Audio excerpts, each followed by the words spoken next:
County Commission meeting to order. We got order, it's June 6th, 2023, 9 o'clock. We'll do the pledge first. I pledge allegiance to the flag of the United States of America and to the republic for which it stands, one nation, under God, indivisible, with liberty and justice for all.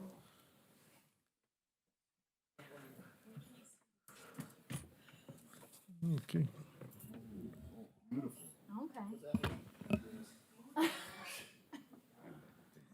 Okay. Next, we have the agenda. Is there any additions to the agenda? I do have one. There's two conditional use permits for Fisher Industries. We'll add that to it. Anything else?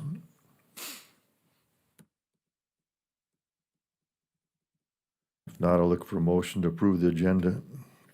I'll make that motion. Motion, do I have a second? Second. Second. All in favor, state aye. Aye. Those opposed, motion carried. Next, we have the minutes for May 2nd, 2023. Is there any corrections to that?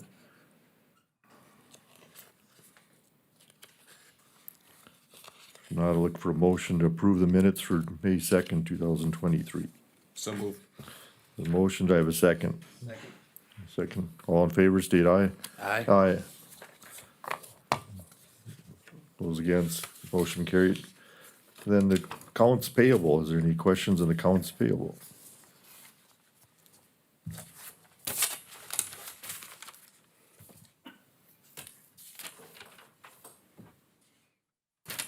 There's no questions. Accounts payable. Look for a motion to approve the accounts payable.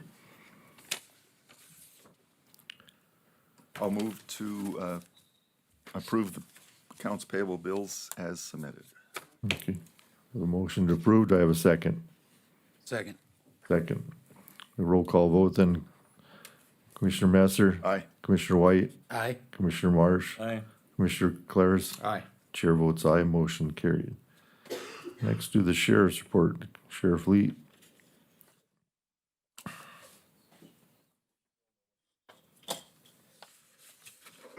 Chairman, Commissioners, good morning. Before I start here with the May highlights for the Stark County Sheriff's Department, just want to maybe give a little plug here. I had Commissioner White riding with me yesterday for a couple hours, and we looked at something you guys will be dealing with a little bit later today. But within that 2 hours, Mr. White got quite the experience. We went and looked at that, and we headed out to South Hart, and I showed him where they have their Monday night events. Did a PR stop at the gas station there. We ended up going to Belfield for a car fire right on Main Street there. And on our way back from Belfield, we did a traffic stop on the interstate, ended up getting several fentanyl pills on that stop, which led to some other things last night. But then during that stop, Commissioner White was in the vehicle listening to someone overdose and eventually die from fentanyl poisoning here in Dickinson. So just FYI, that's getting to be quite the, yeah, all within 2 hours yesterday. So the fentanyl problem is real, and it's amping up. So anyway, total calls for service for the Stark County Sheriff's Department in May was 1,845. This is up from 1,471 last year. 279 of those were traffic stops. That's up from 265 last year. 350 of those were public relations stops. That's up from 175 last year. 15 bar checks. That's up from 14 last year. 10 theft-related calls. That's even with 10 from last year. 26 canine usages. 4 truck reg stops. She participated in 27 calls for service. Responded to 16 accidents. 2 of those were pedestrian. 0 fatality. 2 hit and run. 3 injury. 9 property. There were 10 prisoner transports, 24 court, 5 medical, 0 juvenile, 2 assist, and 2 mental healths. The civil division attempted 209 paper attempts. Of those, 35 were subpoenas that were delivered, 161 were civil papers, and 19 were criminal papers. There was 90 total arrests for the month of May. 51 of those were warrants that we served. The month of May, we participated in the Kids Safety Fair at the West River Ice Center. Our booth actually received the best interaction out of the booth, which was out of the booths, which was quite a accomplishment for us. We were pretty proud of that. So the kids enjoyed not only the safety fair, but our booth as well. Not this past Saturday, but the Saturday before, we were doing some canine training where our canine Jerry Lee had sustained a ACL tear, so he is out for a little bit. My canine that I worked with had the same injury. I never did get it surgically repaired. He was able to finish out his career quite successfully, so I'm hoping that's okay. Our Jerry Lee will be okay. It does limit the dog as far as the jumping ability and stuff. So as he rolls on, we'll monitor that. Summer OT overtime. I've approved quite a bit of overtime for the Rough Rider days and Belfield and which is the Harvest Hoedown and Little Opryland days in Richardson. So we're gonna have a little bit extra out this year, so you may see that reflected in the budget. I just feel like we need a little bit better coverage with some of the things that are going on. And the last thing I would like to ask you guys, last year we approved the waiving of the monthly contract fee for the city of Richardson for Little Opryland days. I would like to do that again. They are once again wanting to do something for the public. They haven't exactly decided what that looks like yet, but once again, they don't have any money, so. What's the typical fee that you charge, Corey? For Richardson, it's $1,000 a month.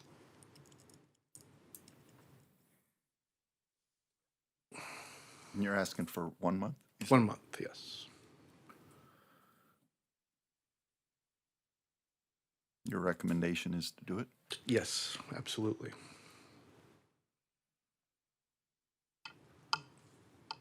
I would move we waive 1 month fee for the city of Richardson Second that. in the amount of $1,000.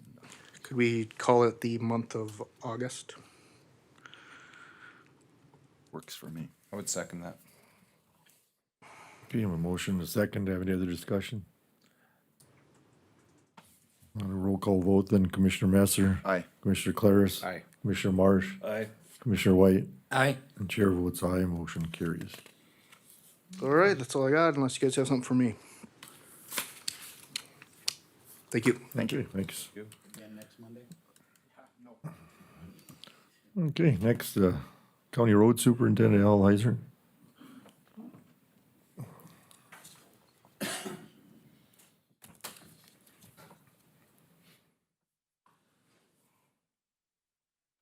Well, good morning, everyone. Here this past Friday, I got an email from the DOT. We had, KLJ had put in an application for a roundabout on 116th and one in Highway 10, and I got an email Friday that was approved. So that, but the construction is all the way out tentatively to 2027. So sometimes I think if funding comes available, they might be able to push it up a little bit. But one thing about that intersection is it has been identified as a high crash location, a rural rank number 11 in the state of North Dakota. You know, so that's kind of a bad intersection. I think that'll eliminate a lot of it. I think the public will probably struggle with it for a little bit, like they do most roundabouts, till they get a feeling. I myself, when I first went to roundabouts, you know, you stop, you know, so I think it'll take a little bit used to, but I think at the end of the day, if we can save a life out there, that'll be well worth it. And, you know, some of them crashes that happened were pretty severe, and luckily there was no fatalities. One other thing, the road crew were graveling out on 107th and 32nd. When to get that project done, and we're going to move over by Belfield, and we usually haul scoria over there when it's cooler, but the temperatures are kind of heating up pretty bit, so we're going to start over there and work our way back. One thing about this spring, you know, our roads, the snow, we had a lot of snow this winter, but our roads are really dry this spring. We really struggled with blading. You know, we did get some pretty good moisture later on. And then after that, the temperature was 80 degrees. It got hot and dried off. So our roads, we really struggled to try and we hauled lots and lots of water to try and dress up some of the roads. So, you know, they're not perfect, but and now the problem, what happens is the grass takes over and it gets to be a mess, but we'll keep up with them the best we can. On the agenda here, there's that, bring up the vacant lots with the kids tearing around or whatever they're doing over there. I guess Natalie sent it to me to what can we do? So, you know, we've been mowing them and taking care of them, so the issue has been brought up. I don't know if Natalie wants to elaborate on it. I guess you're probably well aware of it. The city brought it up to us. We own the lots. What do you want to do? Well, you know, we've had those for a while. I've been over there looking at them. There is obvious traffic on them. I don't know that it's a big deal. It certainly wouldn't hurt to post them. You're not going to stop people from going on the lot. And my opinion is it's better those kids or whoever's doing it is on a lot than the street. So I'm fine with whatever. I don't want to incur a bunch of time and expense doing it because it's not going to be a big deterrent, so. Has there actually been, I mean, are the neighbors complaining about noise or? I think they've been complaining to the city, and being the county owns the lots, they really can't do anything because we own the lots. The city has the two adjacent to us, so they've kind of made it a full run. You know, they do drive on the city lot as well as our county lots, so. Is the city doing anything? I think they put no trespass. I was over there yesterday. I didn't see a sign, but I would say maybe put up a sign to take away some of the liability if somebody had have an accident out there. I agree. Is there motorized vehicles on it? I haven't been over to cut it, but I think Mike was over there. The signs, it's a four-wheeler or a bike. It's gonna be small ATV, I think. something that just states no motorized vehicles. Yeah, I tend to let kids be kids, Yeah. but. We if were all can- kids once. If we can limit some liability in any way, that would be good. Yeah, the only thing I'm worried about is if you don't post anything and they are riding over there and then they get hurt. That's Yeah, what I was that's getting where at. you were going with that, right? I guess we could talk to our legal counsel and see what they'd recommend. I'll take a look at it. I'll get you, look at it today, Okay, let you know. all right. And one other thing, we did an RFP for the, some projects we have going in our recommendations, select interstate engineering, so we'll need that in, to get it sent to the DOT, and I think Karen's probably got all the paperwork she needs, just need a signature. Yeah, so we will need approval for, the project selection committee chose, interstate engineering for the design for BRO 004578, and I will need the chair to sign. So if the commission will need to approve that. It's further down the agenda, isn't it? yeah, no, it's right there. Okay. I'll move to approve the chair to sign the contract 45-078 to Interstate Engineering. Second that. Motion and second. Second. Any other discussion? Roll call vote, the Commissioner Messer. Aye. Commissioner White, Aye. Commissioner Marsh, Aye. Commissioner Claris. Aye. The chair votes aye, motion carried. One other thing we brought up in the, I think they were in the bills this morning, and we did some work over in the Belfield shop, and it wasn't really a budget item. I think it should come out of buildings and grounds, or so Sherry wanted, I think, did we need a special approval from the commission? Yeah, so I think what we discussed was it coming out of capital Or improvements, capital correct? improvement, right? Yep, so to take it out of capital improvements, the commission would have to approve that to come out of capital improvements. And I've got the bills here, was one from Dickinson Steel for some supplies, and they actually did some repair on a couple of shops. And then the other one was our grinder pump for our lift station at the county shop, and one was some electrical work on the building. So I guess I don't know if we need to put a line item for them kind of repairs, or What's the total amount? The amount for Dickinson Steel is 17,220, and 15,790 was for the repair in the Belfield shop. We put new insulation and tin in, and then last spring they pushed the back wall out. He hadn't billed us for that, fixed that, and then in the Dickinson shop was 930 for. The crane was too high in air when he drove out of the shop, so he kind of tried to make the door a little bigger. So, and then the other one was $3,743.01. It was for that grinder pump for our lift station Lift station and at the county shop in Dickinson. See, we actually push our sewage into Baker Boy's line, okay. and it goes to the sewage. But What's the total amount of those? Do you have them added up? no, I don't have them added. I think I just need your first one again. The first one you said 17 something. 17,220 Dickinson Steel Builders. 17. $17,220. Okay, so that's the total. Okay, I'd make a motion that we take $37,683.01 from our capital improvement and to pay these bills that Al had for repairing our shop. I'll second that. A motion, a second. Any other discussion? Roll call vote then. Commissioner Marsh? Aye. Commissioner Masser? Aye. Commissioner Claris? Aye. Commissioner White? Aye. Chair votes aye, motion carried.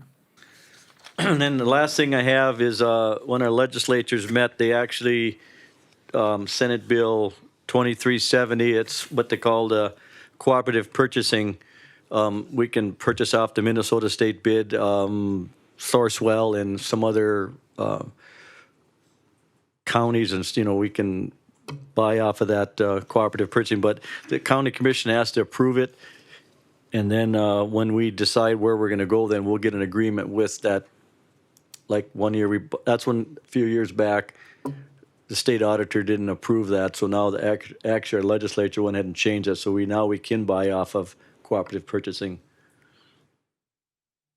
And so I think the board has to make a motion to. Yes, so that's the way I read it, is that the board has to make the motion to approve Stark County to be able to contract for cooperative purchases pursuant to a joint powers agreement.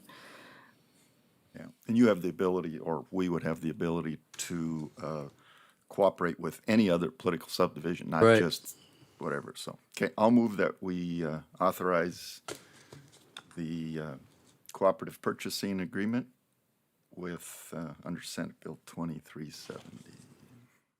I'd second that. A motion, a second. Any other discussion? Amanda, will I need to put that into a resolution probably for a minute? Oh. Okay, so do we do authorization for Dean to sign that resolution as long as they pass it? Okay. Okay, any other discussion? Roll call vote. Commissioner Masser? Aye. Commissioner Claris? Aye. Commissioner Marsh? Aye. Commissioner White? Aye. Chair votes aye, motion carries. That's all I have, and we'll let our engineers give you an update what they're up to. Okay. Thank you. Thank you. Okay, next we'll do interstate engineering. James Cattermas. Mr. Chairman, good morning, Commissioners. Morning. I'd like to start by thanking you for the opportunity for that bridge removal. I'd like to remind the Commission that the fate of that project is tied to the South Hart Bridge removal project. They have to be bid at the same time, so I'm kind of speculating if maybe that's why it's taking them so long to review our documents, that they knew that we didn't have funding until this. I don't know, but we have been nudging them every couple of weeks, and we still haven't got a response. So that is our next step on the South Hart project. It's still in the state's hands to review our draft environmental document, and we will continue to communicate. Hopefully, now that we have funding in place, they will be a little more cooperative.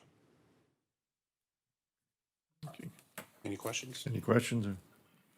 Okay, thank you. Thank you.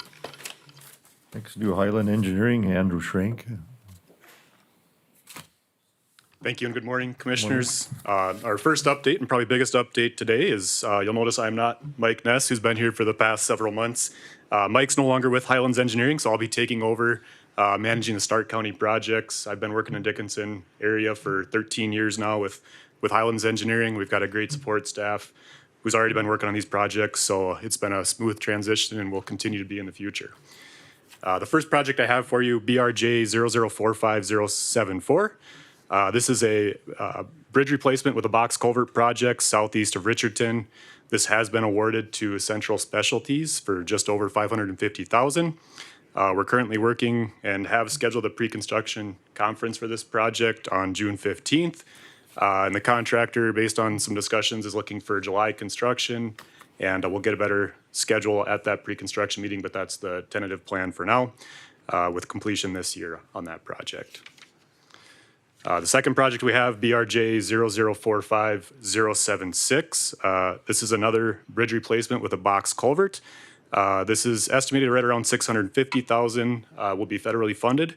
Our final environmental document and Army Corps permit have been submitted and approved, and we're just working through finalizing our plans in the next couple months here. We're looking to bid this project in October of this year for next year construction. The third and final project is BRJ 0045077.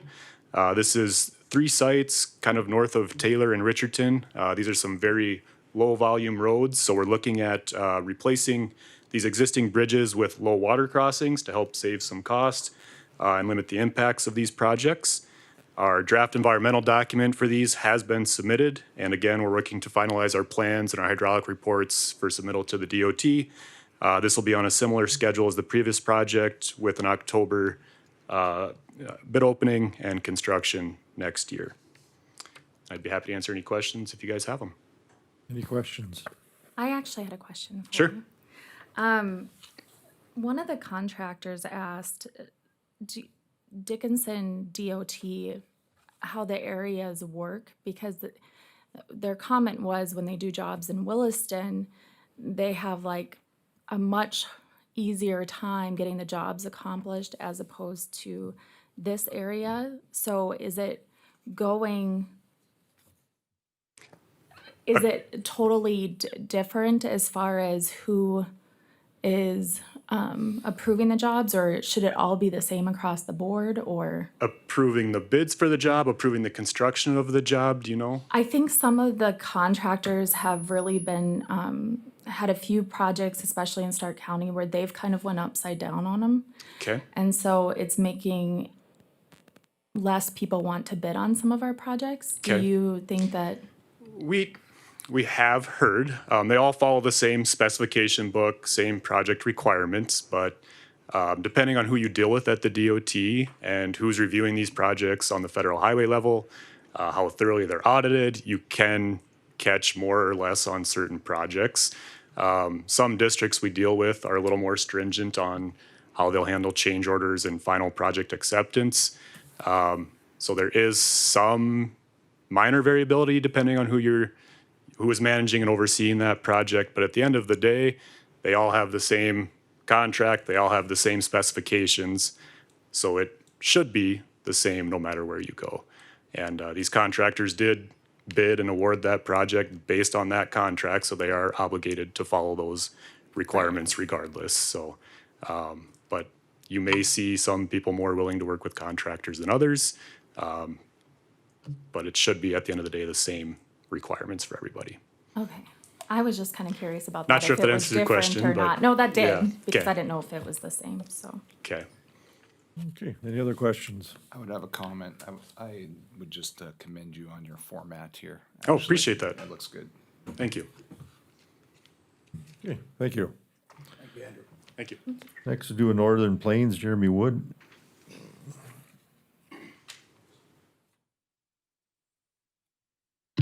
Morning, Commissioners. Couple real brief updates, 32nd and 107th, north and east of town. Al's crew is hauling the gravel. They should be possibly complete later this week is what I would expect. If not, it'll be early next week. And then that should complete the graveling phase of it. There's also a little bit of erosion control left to do, which should be complete in the next couple weeks. So that should be wrapping up very soon here. The other update we have is on 131st over by Belfield. That project was bid in, I think, February, if I remember right. They're looking at late fall for a starting date, so not a whole lot new to report there, but that should kick off late fall. Other than that, that's really all I had for updates. Okay, any questions? Okay, thank you. Someone here from KLJ.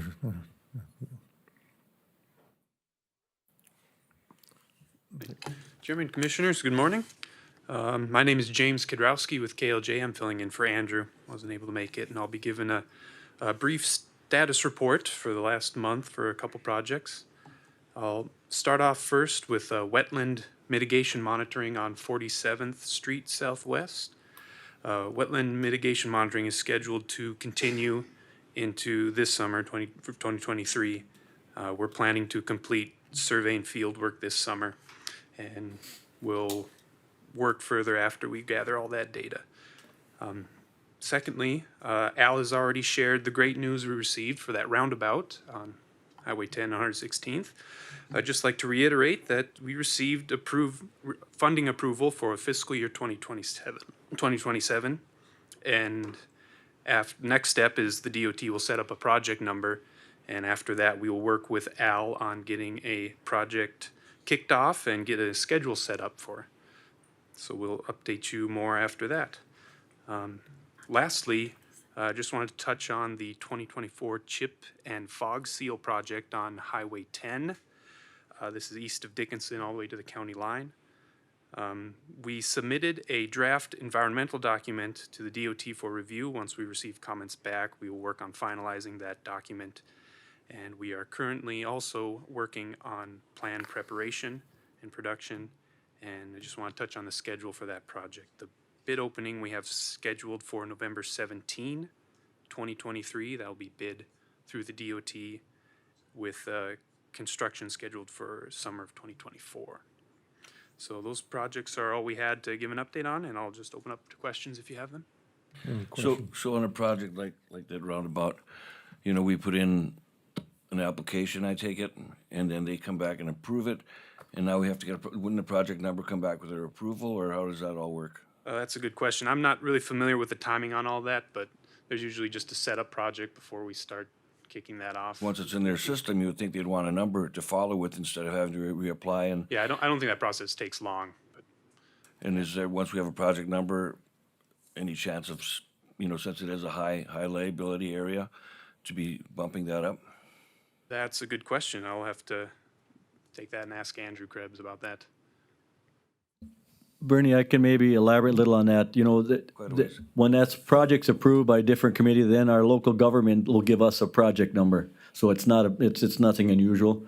And then, what I understand is if the funding comes available, it might get pushed up. You know, it could even happen in a year or two or whatever. I think that's just their projected, And this is a funding that comes from the state? the federal. It's And I federal. think it's a 90-10, I believe, 10% county. Okay, So, all right, yeah, just it would be nice if there'd be a way to push it up, but, you know, just gotta follow their steps, I guess. you ever push a wheelbarrow backwards, they don't work very good. Yeah. Okay, thank you. Thanks. Okay, thanks. Next, Natalie, you have the City of Taylor assessor fee.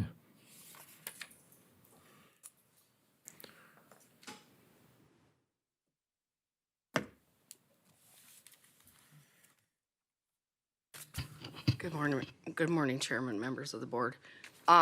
We do the assessing for all of the small cities except the City of Taylor. They are asking now if the county will contract with them to do the City of Taylor also. So we have Belfield and Richardson, we charge them $2,500 a year, and then South Hart and Gladstone, we charge them $2,000. So they're just wondering if we can contract, if they can contract with us, and it would probably be at the 2,000 because they're at the smaller amount of parcels. So I just need the approval that our office can go out and do their assessing for them now for that $2,000 a year. So do we do the assessing, or is that? something- Right now, they have a gal, we call her a data collector, and she's done it for us for years and years. Well, when the state changed the qualifications for these people that were doing the small cities and the townships and stuff, she didn't get completely approved, so she doesn't have the certification. So I still have to sign off on all of her work, but like she'll go get the building permits, she'll do the, take the pictures, she'll send us all the information. We put it into our software. So basically, we're doing the majority of it. The city was just paying her $2,000 a year. Now they want to contract with us because Lorna wants to retire. Okay, so I was just wondering on the workload for you or your. It's not a lot. I mean, we do the small cities. We still go through Taylor every year. Basically, she takes the pictures, gets the building permits, which is easy enough. I mean, Taylor's not a lot. They've had one house built in like the last 3 years, so maybe a garage here and there. And so when we did a reappraisal, probably 3 years ago, we took all new pictures in Taylor and went through the whole city. She kind of helped us with it, but we still did the majority of the work. So basically now the county will get paid for it versus her getting paid for it. So with these small cities, do we renew these contracts annually or automatic renewals? Or Well, a couple years ago, I wanted to do them, and I discussed with the board about doing them more by parcels versus just a lump sum, but they agreed to stay with the parcel, with a lump sum amount for the cities. We just go by Richardson and Taylor, or Richardson and Bellfield's population is on the higher end, the other three are on the lower end, so it's 2,000 for the lower ones, 2,500 for the higher. We can look at it at any time, we can adjust it at any time, it's just always been that way, so. Just a standing contract, you don't renew. Yeah, it just automatically, we just bill them every year. Sherry just sends them a bill, they send us the check. So if we would do something, then we would have to run a new contract with them, if we would decide to go by parcel or even a different amount, Has the fee schedule stayed the same for how long? I It's been this way since I've been here, so Which is how almost 18 years. Okay. So it probably should go up. Well, and I had discussed it a couple years ago, thinking, because I broke it down per parcel and which ones actually had residential and commercial structures on them, and then charging a price per parcel. And then, what the commercial prices would be a little higher, and then the residential, and then the vacant lots would obviously be the lowest, or even just a flat fee per parcel, whether it was, $2 or $10 or whatever we would want to go with, so, I mean, it's always something we can look at, it's just, that's, the last time I brought it to the board, they approved the Well, it's the obvious base. our manpower costs for the county have gone up considerably in the last 20 years, so. Well, I think maybe in the next 12 months, maybe just kind of do a little bit of mental noting of what these look like, parcel to parcel, community to community, and maybe, Yep. a year from now we can. And I'm sure I have it, because it was only, I think it was 2 years ago when I brought it to the board on the numbers and then the differences in the commercial and residential properties, but yeah, I can definitely work something up and Okay. bring it to you, and then we can discuss it from there. I mean, we could still go a flat fee, we could just bump it up for the larger cities and, either way. But for now, I need the approval to do Taylor, so. Mr. Chairman, I would move that we approve the contract for the City of Taylor assessor fee in the amount of $2,000. I have a motion, do I have a second? Second. A second, any other discussion? Roll call vote, then Commissioner Messer. Aye. Commissioner Claris. Aye. Commissioner Marsh. Aye. Commissioner White. Aye. And chair votes aye, motion carries. Thank you. You guys, Next, we have scheduled for 9:30 a Palm Beach Road fence. You have somebody to speak on that, or just state your name, please? Morning, Commissioners. I'm Jack Moorhead. I live at 683 Palm Beach Road, and we're looking at putting a fence in. I think most of you are aware of, we talked about this last fall, I believe. And it'll be on the county easement. Do you want to, I got some pictures. So that's kind of where the fence, it's gonna go behind the mailbox, is kind of where we're planning. And then that's how the neighbor built his too, basically the same. We're gonna try to line it up the same as the neighbor built. So where is he at? So his fence is going to go here.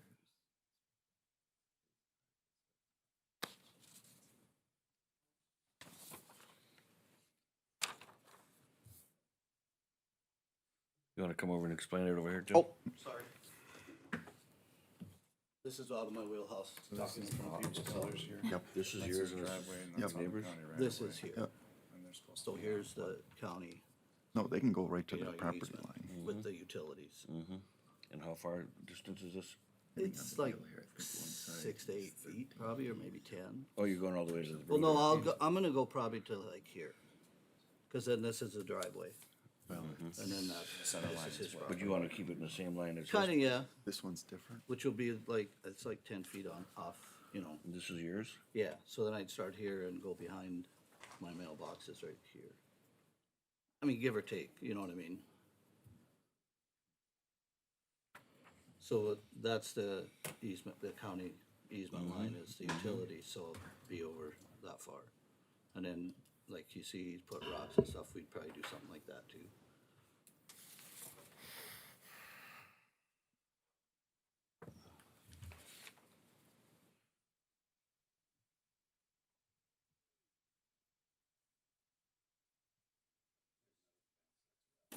Yeah, that's that's his border fence there, or not border, but.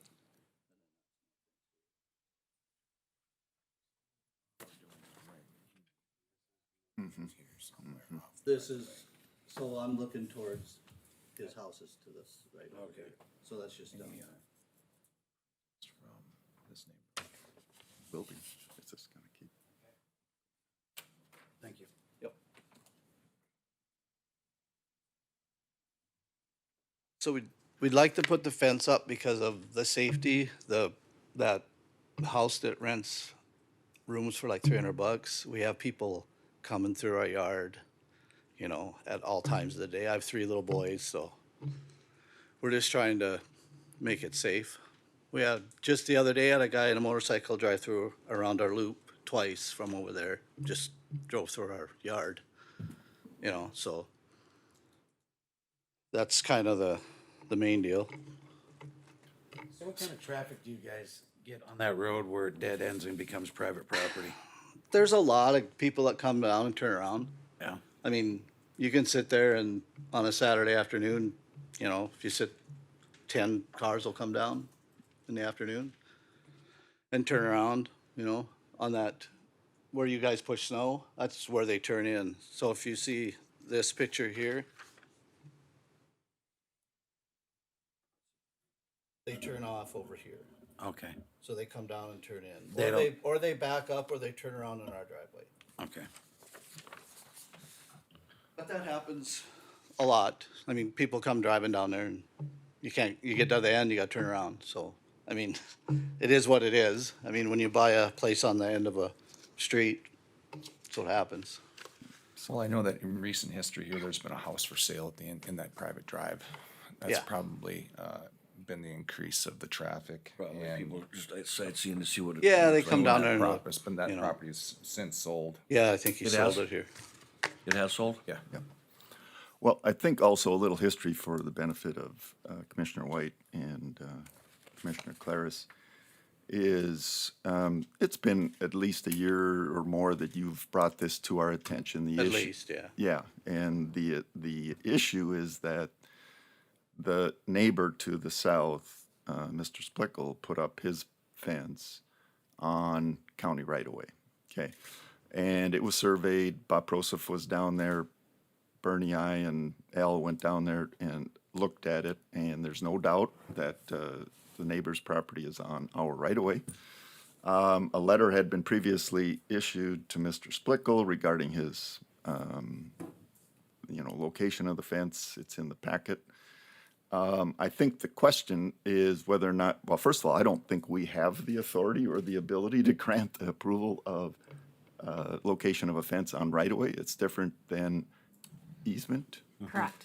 And so we can't give approval. And so the discussion that happened in, I believe it was December or November, the discussion that happened was you were looking to put up your fence. The neighbor has his fence on the right of way. And so do we set a precedence by not just ignoring it? And then just allowing anybody in that area or other areas to potentially put improvements, not only fences, could be sheds, could be other things, and those kind of things. So we kind of kicked the can down the road in November and decided to do nothing, hoping that, you know, just didn't want controversy or whatever confrontment. But so that's where it's at. Is really it's probably one of three things. Do we, you know, turn the other cheek per se and allow Mr. Moorhead to put a fence on his property parallel to the neighbor, which would be, put it on our right of way, parallel with the neighbor's property fence who is on our right of way. I mean, the neighbor put up a nice fence. You certainly can appreciate that. You told me personally you would be something similar to that quality. So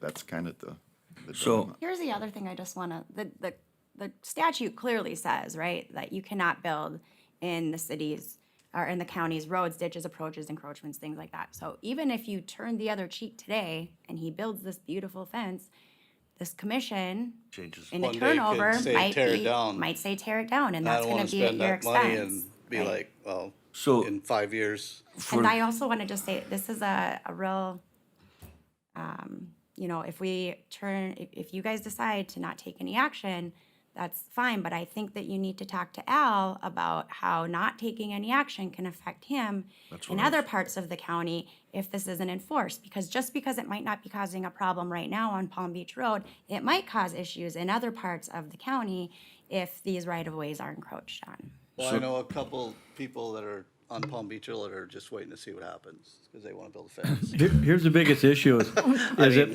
here's the biggest issue is if we start put fences out in our right of way and we come down, I personally plow that snow every winter. So if we start putting them fences out there, where are we gonna put the snow? We could be forced to actually haul the snow off if we can't push it out far enough. When it comes to that end, on that very end, I can push it out and I push it in the creek. But if we start allowing fences to get encroaching in our right of way, pretty soon we can't function. So I think we don't want to set a precedence because pretty soon we had an issue up in a north subdivision. The guy had a big pillar, was in our way. We took it down.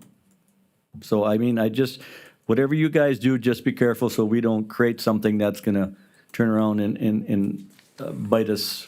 So my later question was, is the amount of room that we have there, and I don't know if it'd be setting a precedent or not, if we could sell that 10 or 15 feet to the property owners, and that would be on a base by base situation? I don't think you can sell right away. No, Okay, it's that's fine. by Well, statute. Because we talked about, I threw out the idea, well, let's charge a high enough fee to make it a deterrent, but if you're set on doing it, let's charge them an annual fee to put improvements on on that property. And you can't do that either. You can't do that, statute won't allow it, so. But I also know the comment was made by Bob that there was an existing fence and trees there when he bought the place. Well, I have a picture, there's no fence or trees there. It's on Zillow. This is '07, my wife bought the place in '04, and she said there was no fence or trees. So that's the front where he put everything.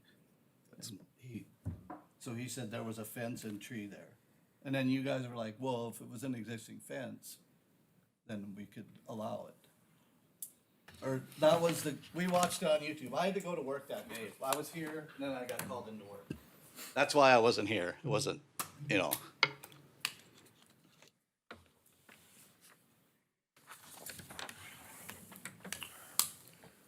You just want to be treated fair. Just like I'm sure all you guys, you have your businesses and stuff. You don't want somebody else to get something that, you know what I mean? You know, in the past, like I said, Mr. Iser said up in the Rochelle subdivision, we had a person move a wall that was put on our right of way there, and I guess, you know, with this, we can't allow it on there, so I guess we're not gonna be able to, you know, approve putting the fence on there, and Mr. Spickle's gonna have to remove his.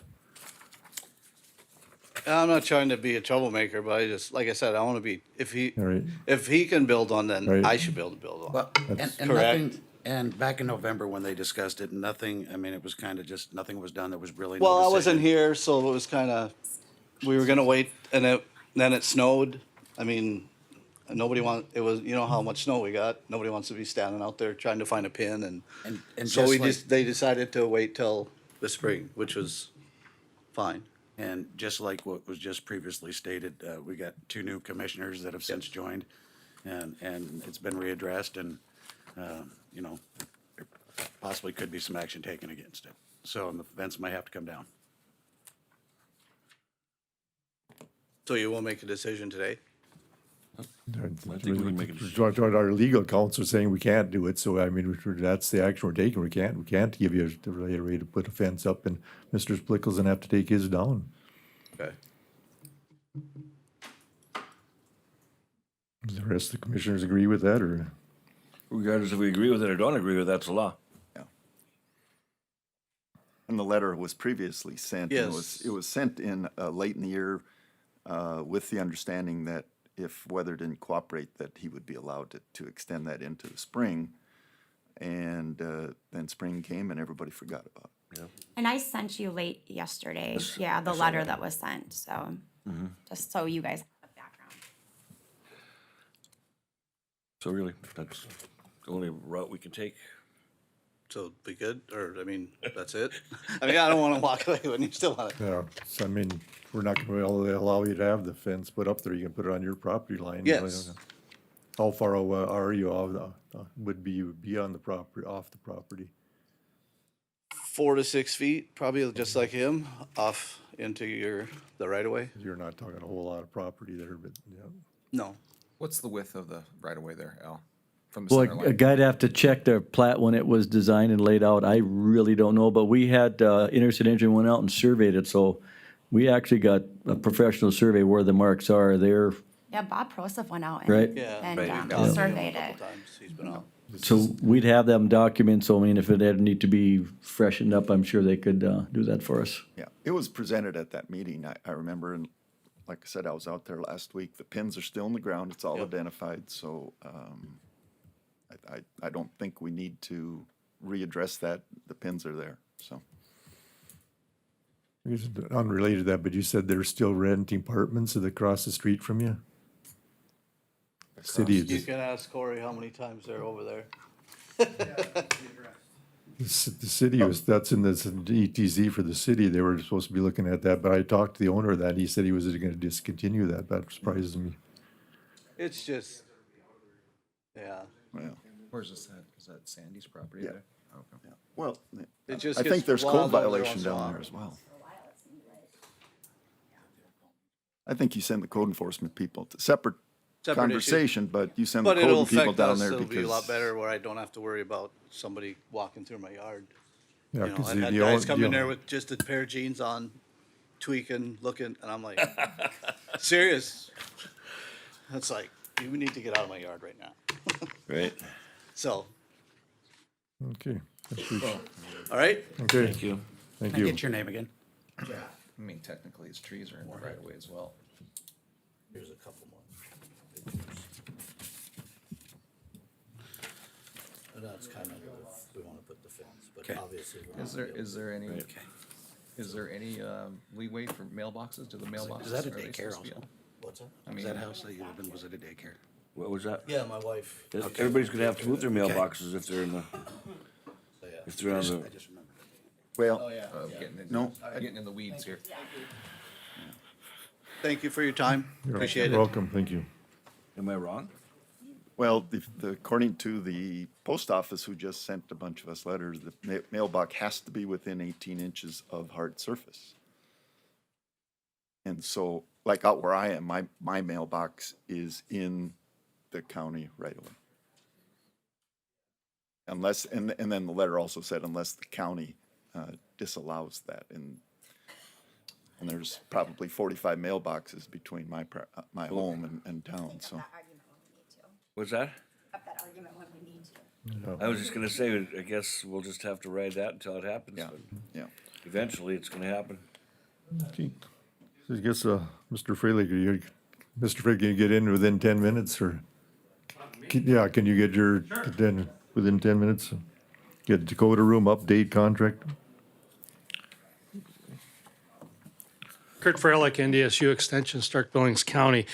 I'm going to start with this page here. Did you folks get this? Yes. Okay. That is a summary of 2022 of that building, that room's use. You can see there that the different entities, excuse me, that used it, the number of times they used it. So that that room is being used quite extensively. Good. Quite extensively. Sometimes 2-3 times a day. Good. So that's, gives you some update on that. The current contract, when we deal with people that inquire to rent that room, is this document right here, if you've got that. So when we, last week, Friday, for example, the North Dakota Farmers Union contacted us, want to, a certain date, I forget the date, but utilize the room. I told them what the policy was. This is the contract, 4-page document that we send to them. Okay, just the way you've got it. Facility, another one, it says facilities use agreement. I've worked with a committee that does an ag meeting, and we took a look at the BAC, Bijou Activity Center, and when that committee rented that room, this was very similar, their facilities use agreement. So in our office, we took a look at, maybe it's time to update. I sent the proposed agreement to State's Attorney Ingolstead to look at that. And the one thing that's in there that that she questioned on there was on the proposed agreement was number 3, alcohol and functioning firearms are permitted on the premises. Prohibited, yes, thank you. Tongue-tied. And so I fired back to her. I said, we do have the hunter safety education. Those folks use that and do quite a bit of training. North Dakota Game and Fish has already contacted some more about some additional training. They've identified some more high need in Dickinson area. And so we left it as the functioning, because when they come in with their training, they bring in non-functioning firearms for their training. So what we're asking is, if you're okay with this new agreement, we've got 2 potential renters. We have not sent them the contract because I knew we were coming here. And which one do you want me to send? Do you want to send the old one, or do you want to send the updated one? A 1-page update. So. I actually had a question. Ms. Ingolstead, you've reviewed the new contract and I have, and as you know, firearms aren't allowed in public buildings, but the definition of firearm or weapon means any device that expels or is readily capable of expelling a projectile, on and on. So when we say non-functioning, I think that covers then, we're fine under the statute allowing the non-functioning firearm so that hunter safety can continue. But as far as the rest of it, I think it looks fine. okay, thank you. I had a question. Yes. Mr. Freilich, number 11, the previous contract you had, separate checks, deposit and full day, payable to Stark County. I was going to say that you might want to put something in there about it keeping it 2 separate checks and to have it payable to Stark County, because you're probably going to have a lot of people that are going to give you checks that say NDSU extension or something like that. And then I'm guessing that you don't deposit the $100 deposit check. No, we do not. We hold the $100 deposit checks currently. We hold them. Hunter Safety Education, we have been holding his deposit check since that room became available when he first started. He said, don't, instead of giving it back and then reissuing and that aspect. So we've been holding it. We have not had any issues with anybody using the facility and damages and so forth along those lines. And I believe all of them have made out, and if they do come in, we give them back. This check needs to be made out to Stark County. I was not- thinking you might just want to add it back into 11 that says 2 separate checks and made out to Stark We County. can if that's. Just to clean it, so they don't have to question it. That was the only thing that I had a question on. Is on there. It's on here. Yeah, that's the previous one. That's the old contract. This facility use agreement. So I'm looking at number 11. Because they would just sign the facility use agreement, correct? Because this is the old one. The conference room contract is the old one, Yes, right? Okay, yeah. It's this form though. That's the old one. that's the old one. Yeah. That's the old one. Okay. Okay, any other discussion? Looking for a motion and to approve or deny the new contract. I guess I'd move that we accept the new contract. Okay, I have a motion, do I have a second? Second. I have a second. Any other discussion? With the changes made of the Stark County. Well, that's, yeah. Yes. Okay. Okay. Just for clarification, yeah. Okay. Roll call vote then, Commissioner Marsh, Aye. Commissioner Clares. Aye. Commissioner Messer. Aye. Commissioner White. Aye. Chair votes aye, motion carried. Thank you.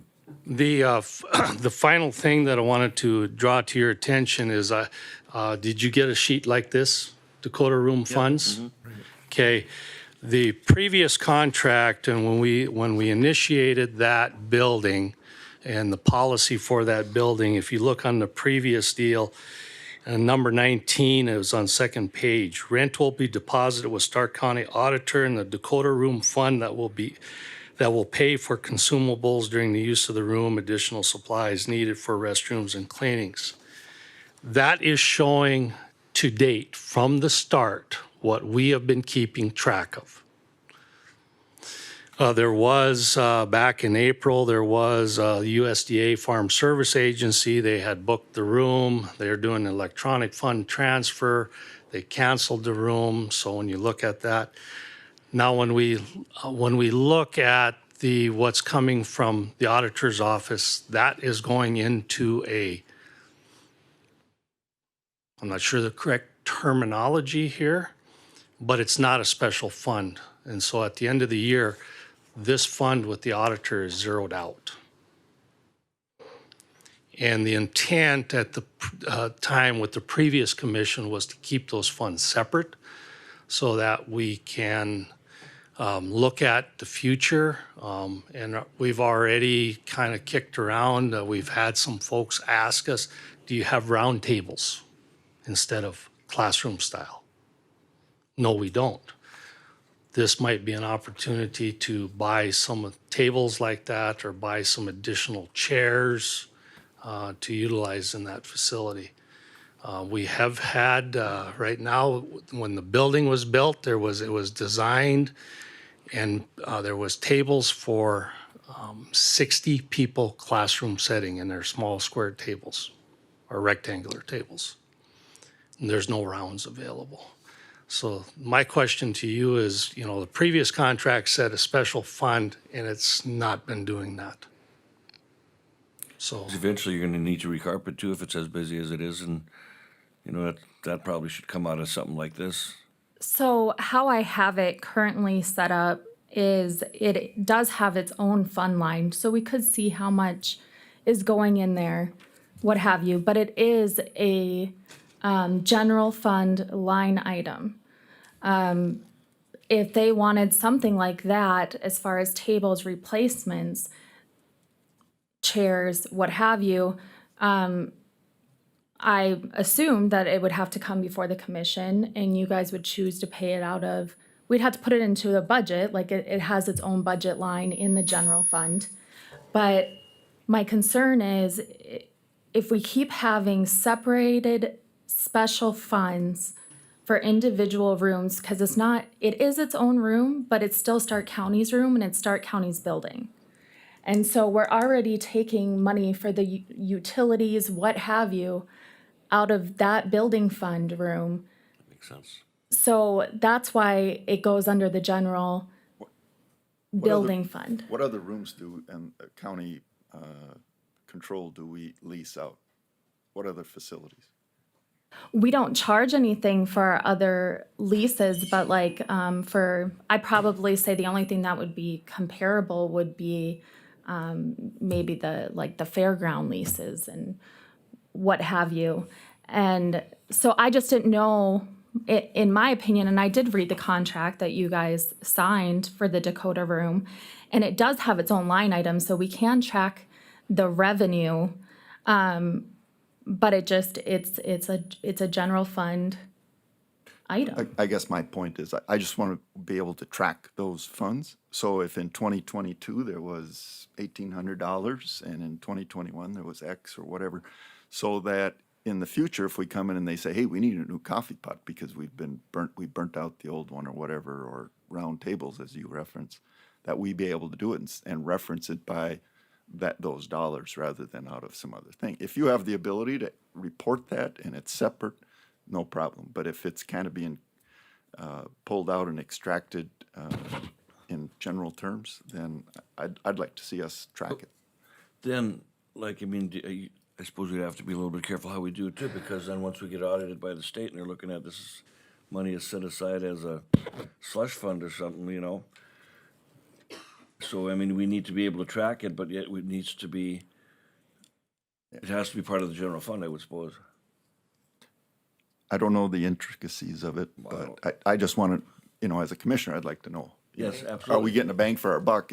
If Kurt wants to go out and buy $2,500 worth of tables and the room only generated $400 in 4 years, then we have the ammunition to say yes or no. We already do have that ability to say the room has made this much. It's just not in Kurt's personal format that he has for this. We would just have to pull the report on what is the revenue for that fund line. And Kurt, whoever needs to know knows that? I've explained it. Because I know with the auditor being that if you have a special fund, there becomes an issue with the audit. That's where I was coming at. Yeah. But if it's dedicated towards that, then it's not an issue. Right. But it's not really dedicated to anything specific. It's if something comes up in 5 years and you want tables, as opposed to just daily You are supplies. tracking all that. You could dedicate it as replacement items or whatever. I don't want to get involved in the technical part here, but. The original contract states that fund will pay for consumables, use of the room, additional supplies, so wouldn't tables, chairs, fall under consumables? So, commissioners, when we first set up, we told renters, coffee, if you wanted coffee, you needed to bring your own coffee.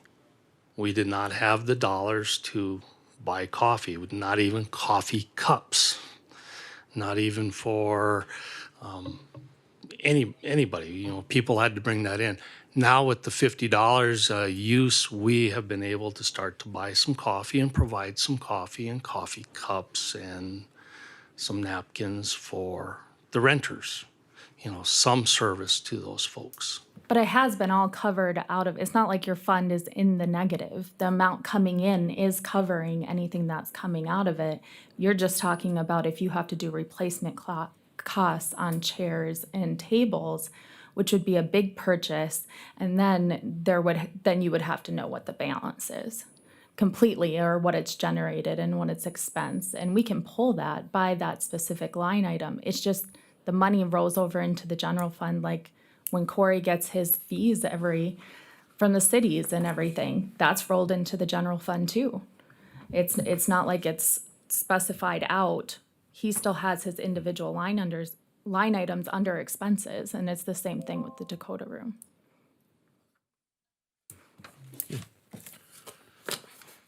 Anything else? We gotta move to the Yep. Board of Equalization was scheduled for 10 o'clock, so. So do we need to make some action here now then, or what do we have to do? I don't think so. I think there's a line item It's being, already. it's line item, it's being tracked, so we are aware of it, where the money is, how much is in there. Right. Well, we will continue to track the funds That's on fine. our end. That's fine, let's double check on it, that's fine. Let's, yeah, you should, because that way you know what's going on there too. Yep. Okay. Okay, thank you. Yeah. Okay, we'll close the county commission then and open up the Board of Equalization. Ms. Swanler?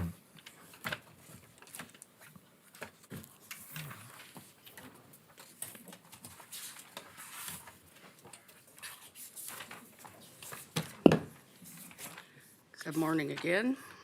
I don't know if I can see with my glasses or without. I'm Natalie Wandler, the Stark County Tax Director.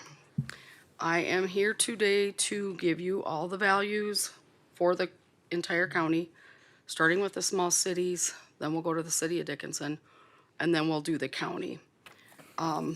The top sheet that I gave you guys basically has kind of an agenda that I'll follow. Under the city of Dickinson, there's been a few people that have come in and expressed concern, so they might be on the phone, they might call in, they might not, I don't know, but we'll just have to double check with them on the phone when we get to that person. So we'll start with the second sheet that I gave you this morning with the small cities on it. And we'll have to do each one of the small cities individually, so I will give you what the taxable valuation or market value is. We'll check with the crowd to see if anybody's here from that small city. If not, then at the end, we'll need an approval for each small city. So if we start with the city of Belfield, the market value for 2023 is $59,393,100, which is up $775,600 from last year, and they had new construction of $116,100. Their board approved the values. Everything's been set through their board, so we just have to approve them through us. Is there anybody from the city of Belfield here that would like to speak? Anyone from Belfield? You want a motion for that? Or do you want to do them all? Well, if they come in, if we need to hear from the crowd first, if there is somebody here. Anyone from Belfield have any comment? Not, okay, look for a motion to approve the, Mr. Chairman, I would move that we accept or set the City of Belfield market value at $59,393,100 with a taxable value of $2,766,678. okay, I have a motion, do I have a second? Second. Have a second. Any other discussion? Roll call vote, then Commissioner Masser, Aye. Commissioner Claris, Aye. Commissioner Marsh, Aye. Commissioner White, Aye. and the chair votes aye, motion carried.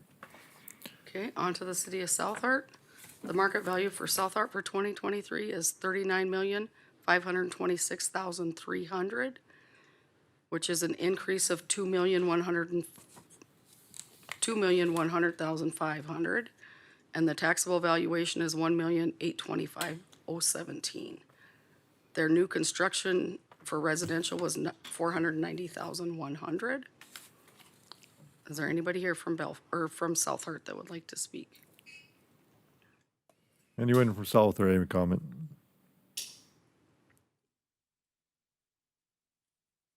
Hearing no comment from there, I guess look for a motion to approve South Art's city assessment. Mr. Chairman, I'll move South Art valuation, market value be set for 2023 at $39,526,300 with a taxable value of $1,825,017. I have a motion, do I have a second? Second. You have a second?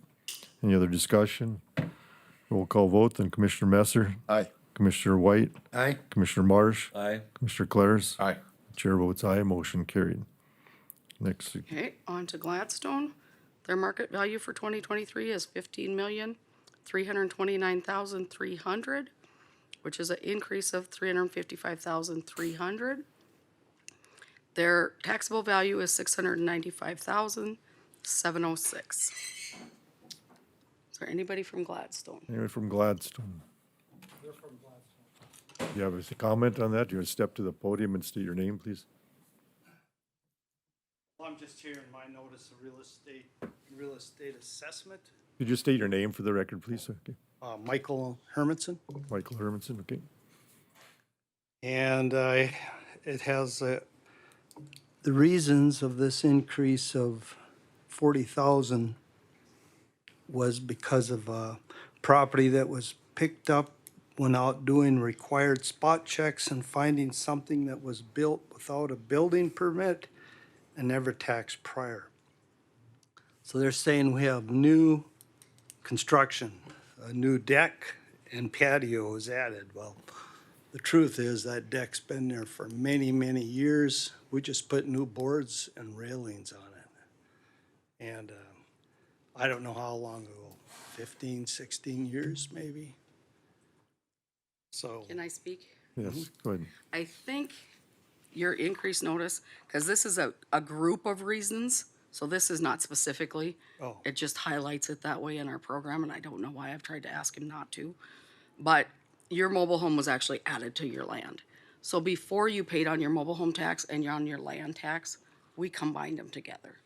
okay. So that tax statement that you used to get for your mobile home that was probably at that 40,000 or close to it will now be added onto your property. Does that make sense? No, what about this deck? Something built without a building permit and never taxed prior. This is just a statement saying this informal hearing that we're having, one of these categories down here you fall under one of them categories. The category you fall under is the one where we added the mobile home to your land. Well, that's been there for many, many years. Right, but it's always been taxed in 2 tax statements. Right? Yes, So yeah. you get a tax statement at the end of the year for your mobile home and then one for your land. Correct. We've went through all the small cities and added them to the land because. combined 'em. Yep, Oh. so now you'll get one statement. Well, that's nice. So it's easier for your mortgage company if you still mortgage, because a lot of times they miss one and then after fact, we're trying to fix it. And so that's what happened with Oh, yours. okay. So I don't think there's really an increase in value. We can go to my office when we're done and double check and just make sure that mobile home just added that same amount or close to that same amount. Okay, no problem then. Okay? Okay. I know, I'm confusing. But you know what? If you didn't ask the question, you wouldn't know and you'd be sitting Right. there all confused about Yeah. it. So it's good to ask. I was thinking, man, a $40,000 deck, I could have really went to. Right? Could have put a pergola Had up a or something. fridge at least. Okay, well, we're out of here then. Okay, Thank okay. you. Thank you. Yes. Anybody else from Gladstone, any comment? If not, then I'll look for a motion to approve the city assessment for Gladstone. Mr. Chairman, I move we set the 2023 market value for Gladstone at $15,329,300 with a taxable value of $695,706. Do you have a motion? Do I have a second? Second. You have a second? All in favor? All right, motion, I say, roll call vote. Commissioner Messer? Easy for you to say. Aye. Commissioner White? Aye. Commissioner Marsh? Aye. Commissioner Claris? Aye. And the chair votes aye, motion carried. Okay, on to the city of Taylor. I hope they're all that easy. Taylor's new taxable or market value is $14,165,100, which is an increase of $307,400. The taxable valuation is $645,816. Is there anybody from Taylor? Anyone from Taylor? Have any comment?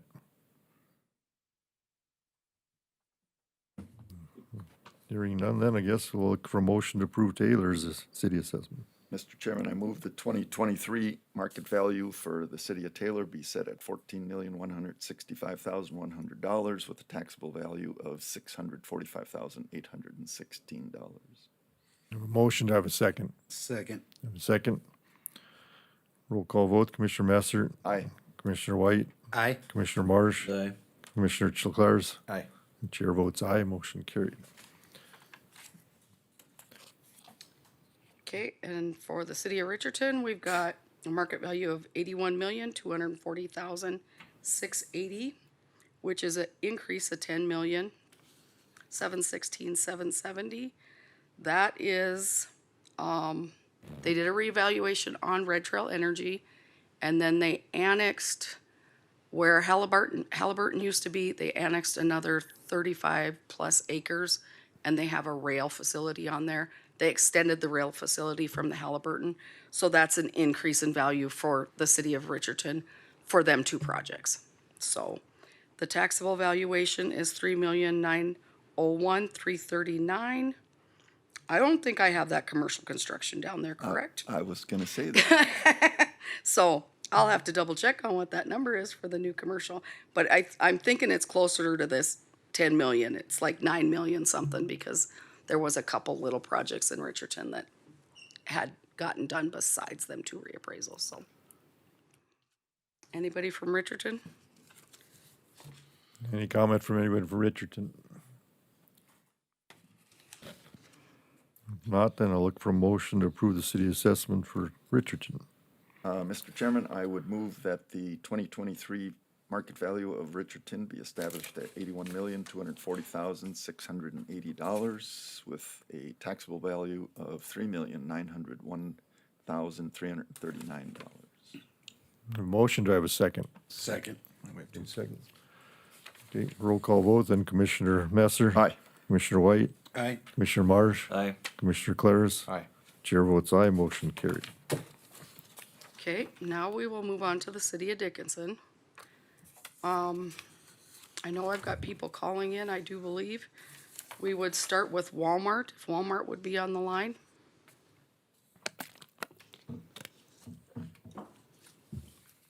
Is there a representative representing Walmart on the line? No, I'm representing Holiday Station. Okay. Nobody from Walmart, though?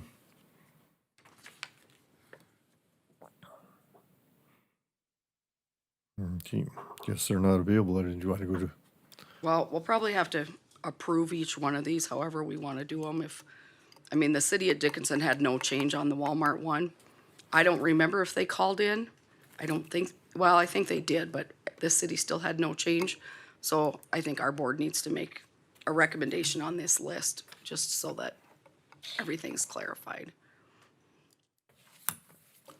Mr. Chairman, Yes. I would move that parcel 410986-01000-100, the Walmart parcel, be established for 2023 at $24,641,800. Okay, I have a motion. Do I have a second? Second. A second. Roll call vote. Commissioner Messer. Aye. Commissioner Claris. Aye. Commissioner Marsh. Aye. Commissioner White. Aye. And chair votes aye, motion carried. Okay, our second one is Daniel Duletsky, and I think he's gonna be here. I think he was satisfied with what the city changed his to, so he hasn't contacted me or I haven't talked to him. Daniel, you're not on the phone, are you? Yeah, I didn't think he was gonna be here, but I just wanted to have him on the list just in case. So he's accepted the city's value. I don't know if we need to do anything with that, cause he's not here either, but we can if. You want to make a motion on that, or that's Sure. so clear? Just for purpose. Mr. Chairman, I move that parcel 41-1690-01000-100 for Mr. Daniel Duletsky be established at $660,300. Motion, do I have a second? Second. Second. Roll call vote. Commissioner Messer. Aye. Commissioner White. Aye. Commissioner Marsh. Aye. Commissioner Claris. Aye. Chair votes aye, motion carried. Okay, the next one would be Holiday Gas Station. Sally, are you on the phone? Yes, ma'am. Hi, Natalie. Hello. Go ahead and Yep. let Go us ahead. know what value you would like or what you're contesting, and we'll go from there. Yes, ma'am. I did provide a Marshall Swift cost analysis. I hope it's in front of the board today. I want to say that I really enjoyed the last hour and 20 minutes of the meeting, especially the Pledge of Allegiance at the beginning of the meeting. It's been a long time since I've had the pleasure. So I am the National Circle K Holiday Station tax rep. I handle all the states.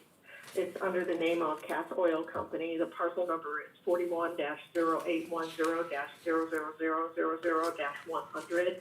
This is for the holiday station located at 231 Museum Drive in Dickinson. I spoke with Joe Hirschfeld on many occasions regarding the valuation of this property. First, he tried to tell me that I didn't have the letter of authorization to file for this appeal, and then his local board remanded it back to him for discussion. And then he advised me that he was not going to look at the values for me for 2023 because they're having a reappraisal for 2024, and advised me to withdraw the appeal. So I decided to move forward with Natalie to move forward to the board today. This particular property was built in 1986.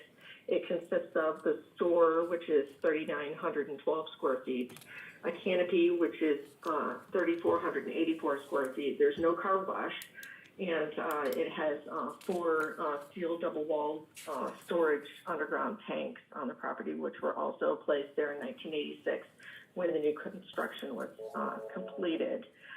It's currently sitting on the roll for $1,237,400 at a price per square foot of about $316.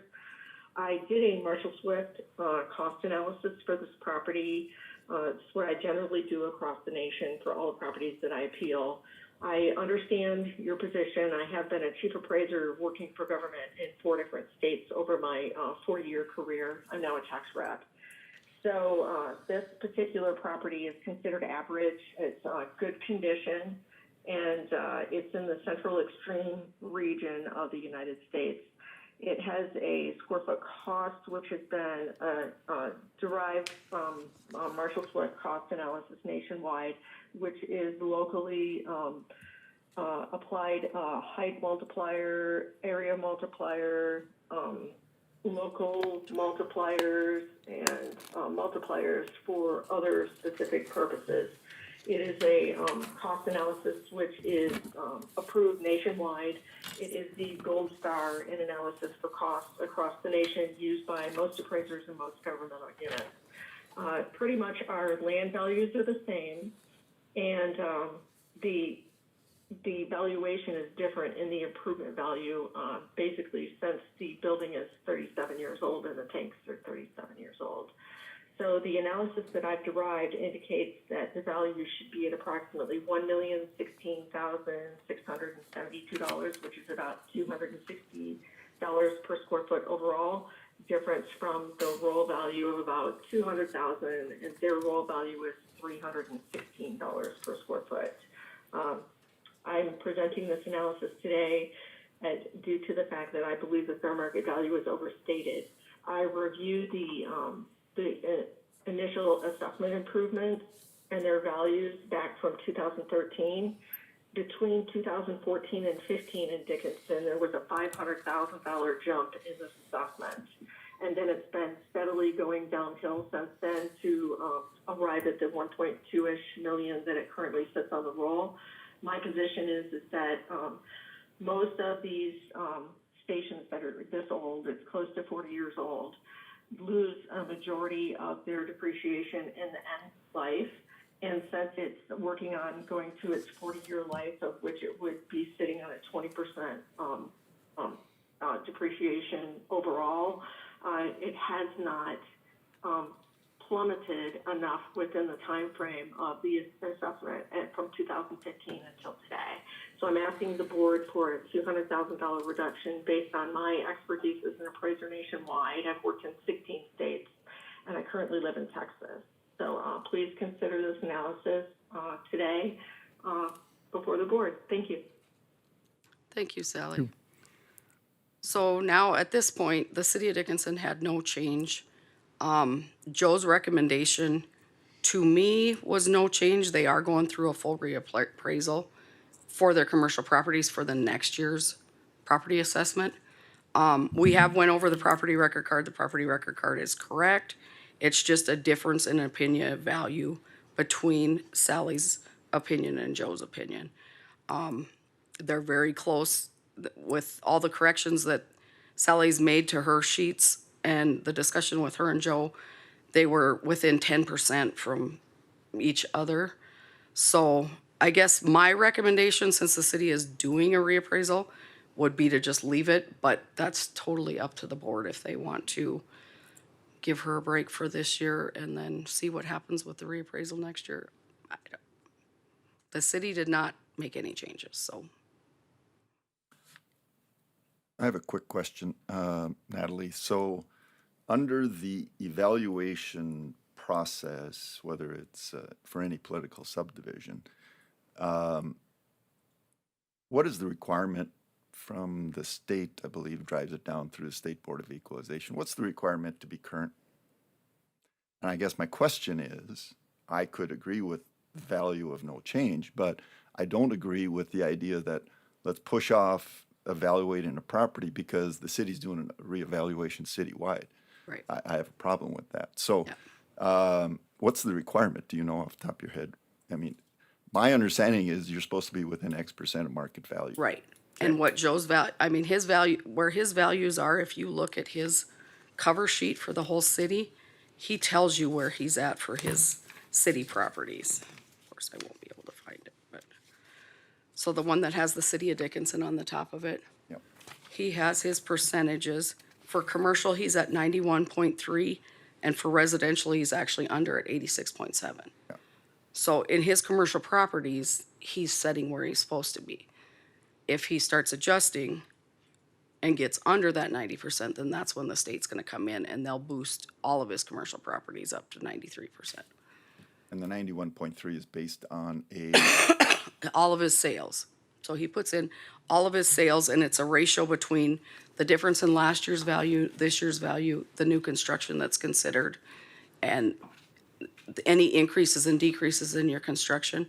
And the state gives you the formula as far as, and it calculates it out to where that 90% falls. So he's using his sales within the city of Dickinson, commercial and residential, to get to them percentages. so for the benefit who would be listening, when he says he takes all the commercial sales and in his pool, and he compares them to that property valuation and collectively does it, or does he compare it to the pool wide? So if he only had 10 sales, does he compare each one of those one-on-one for 10 versus taking those 10 sales? We and do going mass appraisal. a broad brush of multiple appraisals? Yeah, so it would be all of his commercial properties fall within that 91.3%. So it's everything. It's apartments, it's gas stations, it's all of his commercial sales. You have to have at least 30 commercial sales, but as long as you have a arm's length transaction, I don't know why that's so hard for me to say every time, but that sale is supposed to be in your sales ratio, and you use all of them sales. So there could be 30, there could be 60, there could be, how many ever he's got within his pool. But because we are in the practice of a mass appraisal business, we do everything across the board. So when we do individual groups, like we pull out apartment buildings and he does all the apartment buildings, that's what Vanguard's here doing right now, is they're basically resetting his values for all the different commercial properties, getting them into compliance, into where they need to be according to his depreciation, according to his sales, according to, and then setting their market value or their tables in their software so that they're at the percentage the city of Dickinson needs to meet their requirements. That makes sense? Yes. Okay. And so the last thing, one of the things that Holiday states is they're trying to do this distinction of assets, canopy, building, pumps, tanks, those kind of things. And for some reason, your email came in upside down and I can never get it to go. So I know. I tried so I'm getting dizzy here. But anyway, the card that Joe does reflects that, correct? Yep. Yeah. Okay. Yep. Yeah, and we went through, step by step. And if you guys read through the emails between him and Sally, they did a lot of intensive going back and forth between the two, and her adding in items that she didn't have to get closer to what his value, so that they were comparing apples to apples. Mm-hmm. And when it come down to it, they were within 10%. So Joe was happy with his value as it is. And that's what the board went with, so. Now it's up to you guys. Okay, Mr. Chairman, I'll look for a motion. Yep. Mr. Chairman, I would move that parcel 41-0810-00000-100 be valued at $1,237,400. A motion, to have a second? Second. I have a second. Any other discussion? Roll call vote then. Commissioner Messer? Aye. Commissioner White? Aye. Commissioner Marsh? Aye. Commissioner Claris? Aye.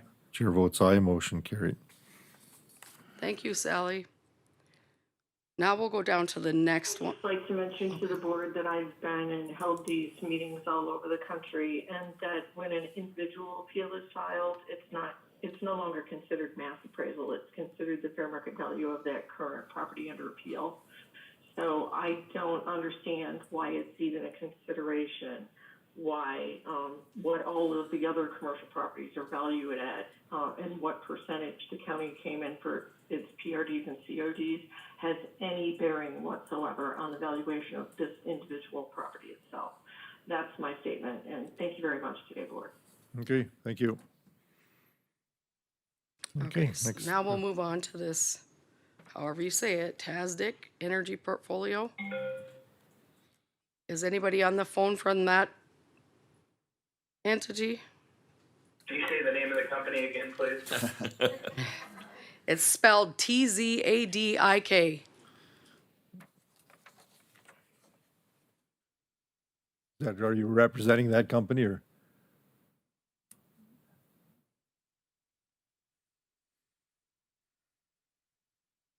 It's not.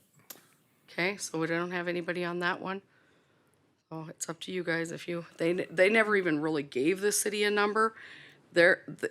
The tax rep that called or emailed Joe on this was the night before their meeting at 4:00. And Joe said he didn't have a chance to even look over the property or get him anything. So he didn't even call into the board meeting. So I'm guessing that, or give them a number of what they thought the properties were worth. There's quite a few of them. There's a list with your guys' stuff, and I think there's 11 different properties. And they range from houses to these apartment buildings to, it was everything that Graf had prior, and they bought it from him. But he basically told Joe he didn't have enough time to get anything together, and I haven't heard anything from him since, so.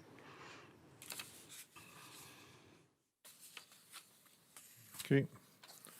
Under discussion, look for a motion then to approve or deny this, the assessed value. Yeah, Mr. Chairman, I would move that we establish the TASDEC Energy Portfolio, in the amount of $3,696,500. Motion, to have a second. Second. Have a second. Roll call vote. Commissioner Messer? Aye. Commissioner Claris? Aye. Commissioner Marsh? Aye. Commissioner White? Aye. Chair votes aye, motion carried. Next one. Okay, the next one is Exponential Enterprises. That's a Ruby Ann Stegelmeyer. She had called my office. She bought this property 2 years ago, and she paid $140,000 for it. It was at the $49,200 for the 2 years, and then this year she got a notice of increase of $88,000. So she got a break for 2 years, basically, is the way I look at it. But she had stated that she didn't get her notice of increase. It was mailed out at the same time as everybody else's. She didn't notify the city of their change of address. So she got it the day after the meeting. So then she showed up at the city's next meeting. I know she called as far as the state and talked to Shelley at the state, but I haven't heard anything from her since. So Ruby Ann, are you on the phone?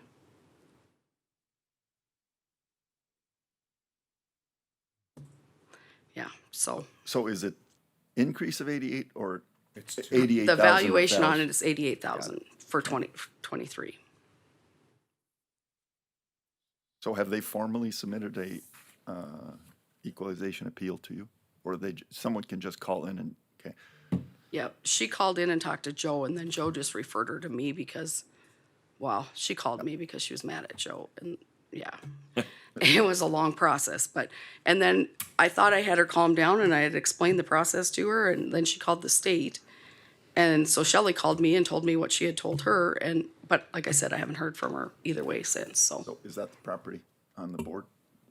Yes, what happened is the hospital owned part of it and then they rented out part of it. And that's where the 49,200 oh, I thought she was, yeah. So that's where the 49,200 was. Well, then when they were reviewing sales, they caught it this year that they still had that obsolescence on there for that part that the hospital owned. So then they just moved it to the full value. So, I mean, it's still undervalued compared to what she paid for it, but I think she was just not happy with the response she got. I don't know, but. Mr. Chairman, I would move that parcel 41-060-3-03001-201 be established at 88,000 for the year 2023. A motion to have a second. Second. Second. Roll call vote. Commissioner Messer. Aye. Commissioner White. Aye. Commissioner Marsh. Aye. Commissioner Claris. Aye. Chair votes aye. Motion carried. Okay, now we're on to Dickinson Place Townhouses. This one, we got an appraisal. They didn't get a hold of Joe till after their board meeting, so obviously their board didn't do anything with it. They've had a little bit of contact sending me, actually, he emailed me a bunch of stuff last night, but it was actually the same stuff that I sent you guys in that email that was all kittywampus. So their information is all in there. His biggest thing was they bought it for $2,725,000, and that's what they want on it for a value. Is there anybody from Dickinson Town Place on the phone? Yes, there is. Yes, I'm Aaron Bringhurst. Okay, go My ahead. name's I'm Daryl. Daryl Dixon from Warrington. Okay, go ahead. Go ahead with your, We purchased this property. We provided a closing statement. We bought it for $2,725,000. It was marketed through a national brokerage firm, Arcadia. It was represented in their marketing package that it was when taxes are assessed, it's done through market value. I provided that statement, emailed it to you, Natalie, as well. So hopefully your board has that. And there's restrictions on the property. It's called a Section 42. It's affordable housing, where rents are restricted to 30% of the median income, 50% of the median income, and 60% of the median income. And Joe said he really, I don't think he understood, and he asked us to provide education. We provided him the regulatory agreement. It's called Allura. And he, after we provided it, he still didn't understand that it's actually recorded on the property and continues.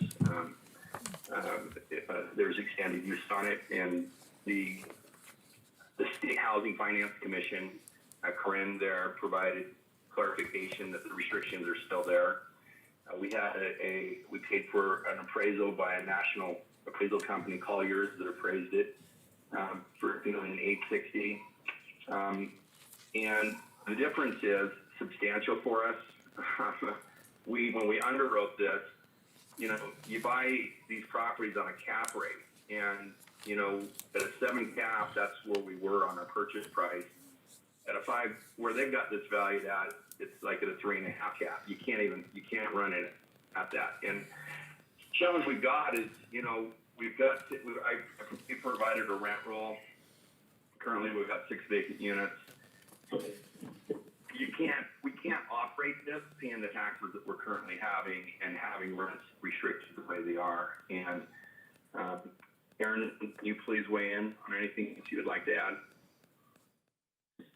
Yes, we just bought this less than a year ago, and it does have restrictions. And regardless of how you approach the property, whether you value it from a market standpoint or another standpoint, this contract restricts the value of the property, and the price we paid reflects that valuation. And it was a multiple bid situation with well-informed buyers.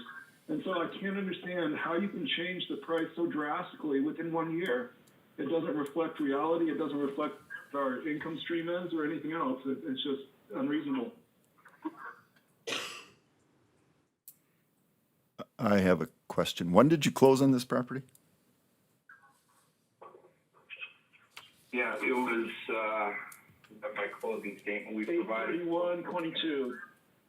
Yes, thank you. 8/31/22? Correct. Okay, you stated that you had a national brokerage offer the property. Was there any kind of a cash flow analysis in there? Because you said you're asking. It included a cash flow analysis, and it included an assessment of what we pay in taxes based on market value. Well, that's on them, not us, but I guess my, That's the question. I mean, but it was there. Well, they represented it, that it was, the state was, where they, the property in North Dakota, is based on market value. And that was always our understanding, that it would be based, this was a competitive bid situation, that it would be based on market values, which we paid for it. okay, and yeah, and I understand that. My point is that someone needed to verify whether it's on your side or the national brokerage side of what that value and what that tax was, number one. And I'm kind of struggling here how if you take something, this particular property with all these units from 5.2 to 2.7, how that changes the cap rate from 8 to 3. There's, Okay, take $190,000 to divide that by 2,725,000, that's a 7 cap. Take $190,000 divided by 5.4 million, that's a 3.5 cap. how many units are here? We're worlds apart here.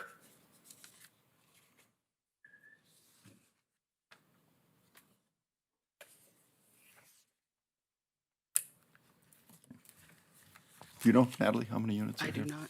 Okay. Do you know how many units there are there? And again, Joe really didn't understand the regulatory. We really had to, we took it to the state to provide a statement form that yes, the restrictions continue for a length of time or a greater length of time. And he just didn't understand that. And it severely impacts your ability to do anything with your funds when you have a restricted property like this.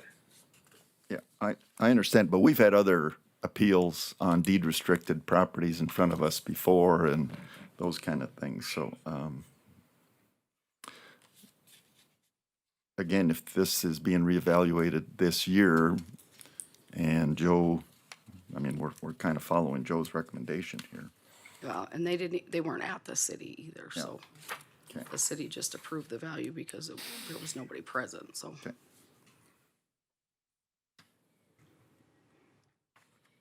Were you asking how many units there were? Yes. Looks like there's 4, right?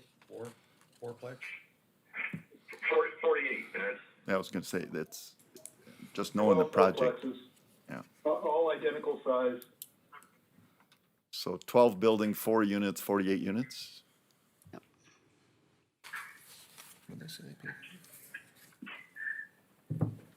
Yeah, people are restricted to 30% of the median income, 50% of the median income, and 60% of the median income. You don't evaluate this the same way as you would a typical apartment building. It's a market rate apartment building. It's not a market rate apartment building.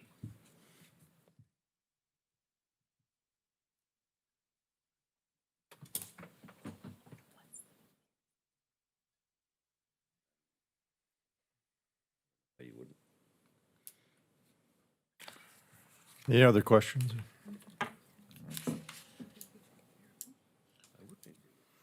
See no other questions, look for a motion to accept or deny this appraisal, or assessment, I should say, assessment. I mean, if we're gonna, can I make another comment? I mean, we could, I don't know how to pay for it. It's like, we can't, I mean, our operating account is plummeting because it hasn't been reassessed. So do we, if this doesn't get reassessed, do we say, hey, tenants. You got to figure out a way to pay the tax bill. You know, it's confusing to us where we buy it as a market rate deal, and then it's not assessed accordingly. Yeah, and I have to agree with you. It's like we just asked Natalie on the last property. How reactionary are we to the market? And that's one of the downfalls of pooling assets or pooling valuations is that it's not a one-on-one situation. It's a pool and a collective decision. So the good news is that hopefully when Vanguard comes through this summer, that will address your concerns. If you've submitted all your operating information, that should come into play.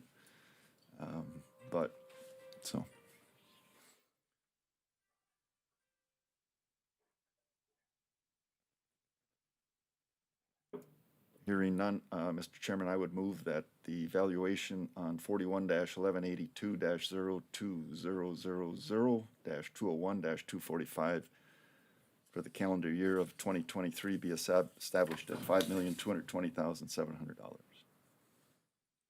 Okay, I have a motion. Do I have a second? Second. Second. Roll call vote. Commissioner Messer. Aye. Commissioner White. Aye. Commissioner Marsh. Aye. Commissioner Claris. Aye. Chair votes aye, motion carried.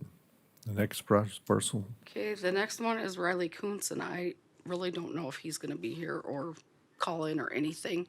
He's been talking with the city office, emailing them back and forth, but he has not contacted me at all, so. Riley, are you on the phone?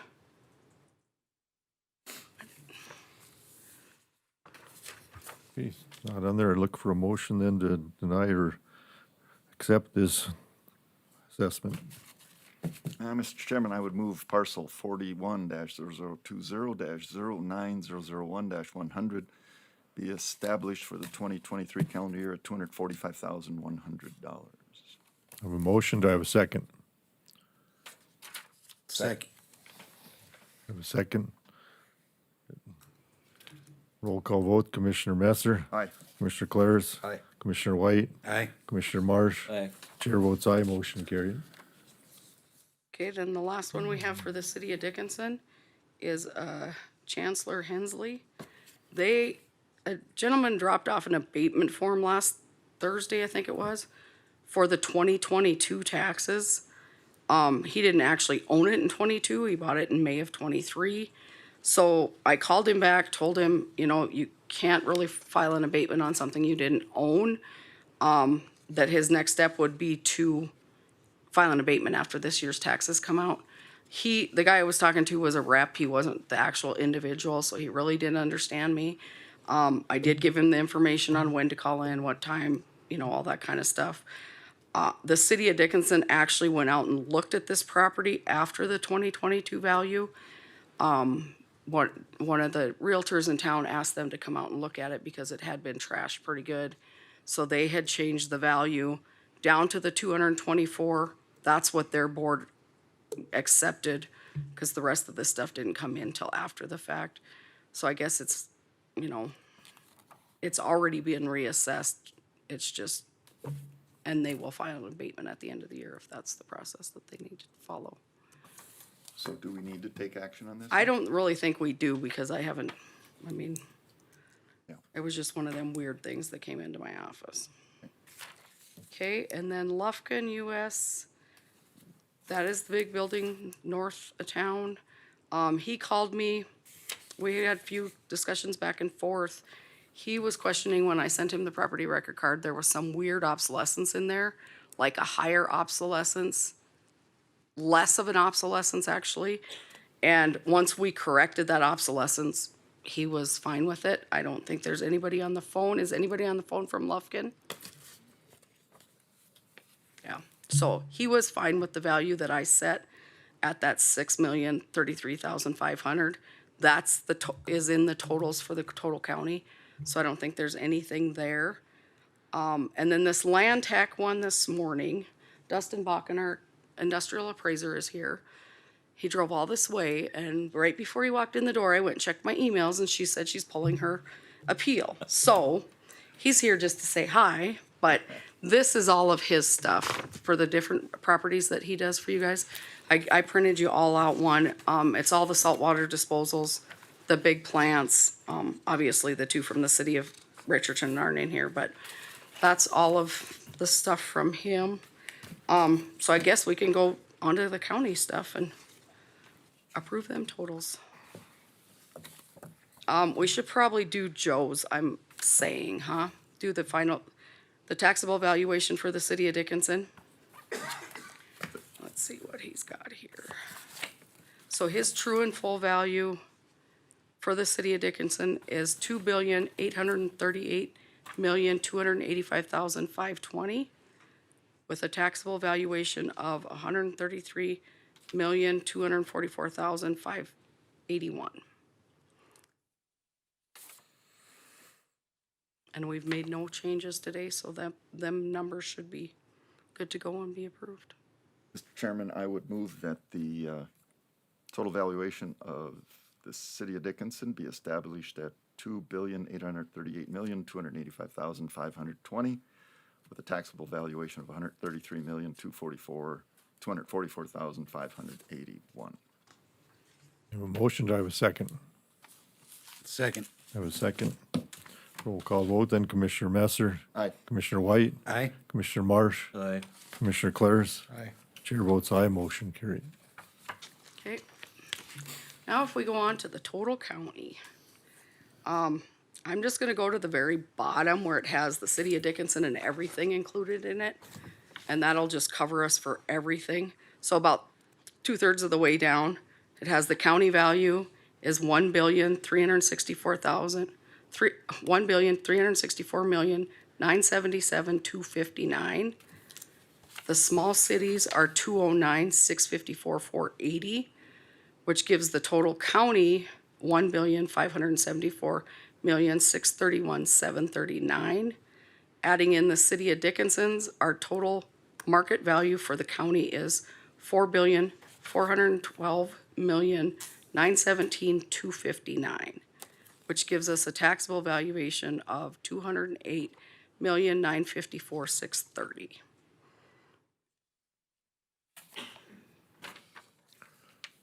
Okay, look for a motion to approve the Stark County. So, Mr. Chairman, I'll move that the total valuation, you want the total, the 4.4 billion or? Yeah, I think just the total Yeah, for the so everything. I move that the total market value for Stark County for 2023 be $4,412,917,259 with a taxable value of $208,954,630. A motion, do I have a second? Second. Okay, second. Roll call vote, then Commissioner Messer. Aye. Commissioner Claris. Aye. Commissioner Marsh. Aye. Commissioner White. Aye. And chair votes aye, motion carried. Thank you, guys. Is that everything? Okay, thank you. You bet. I got lots more papers here, but You this have went what? way You have smoother what? than I wanted. Huh? You said you have what? I got lots more papers here, but That's you okay. guys have it all in an email where you gotta turn your head, so. Oh, we got one guy from the county. Sorry, yes, we do. Sorry, we better redo this. I forgot to ask. Okay, so we've got one guy from the county, right? Yes, yes. Yep, yep, I'm sorry.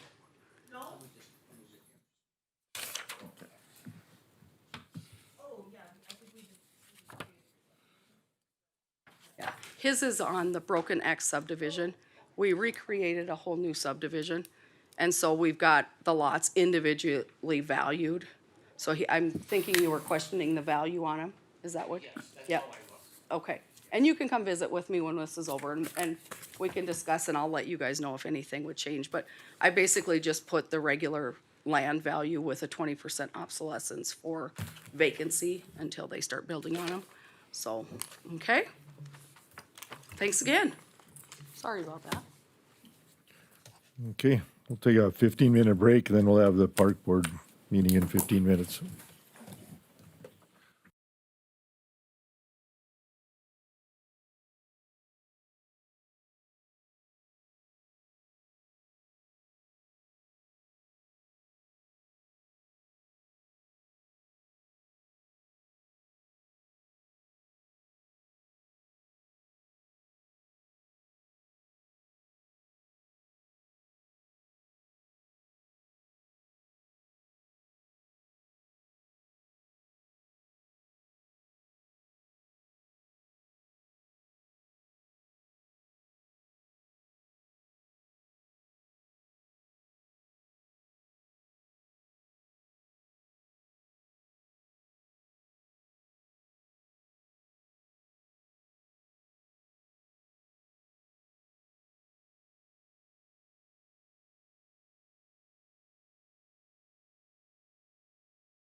The June 6th meeting of the Stark County Park Board is now called to order.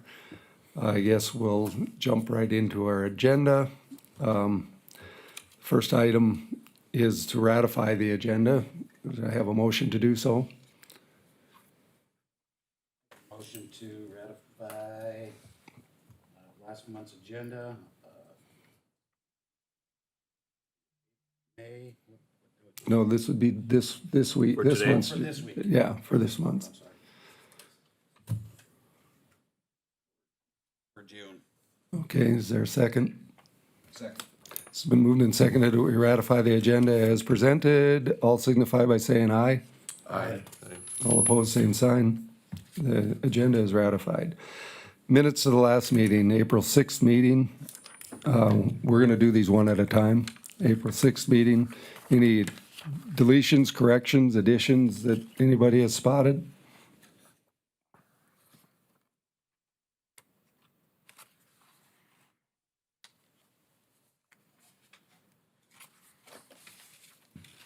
Hearing none, I'd entertain a motion to accept the park board meeting, the meeting minutes from the April 6th meeting.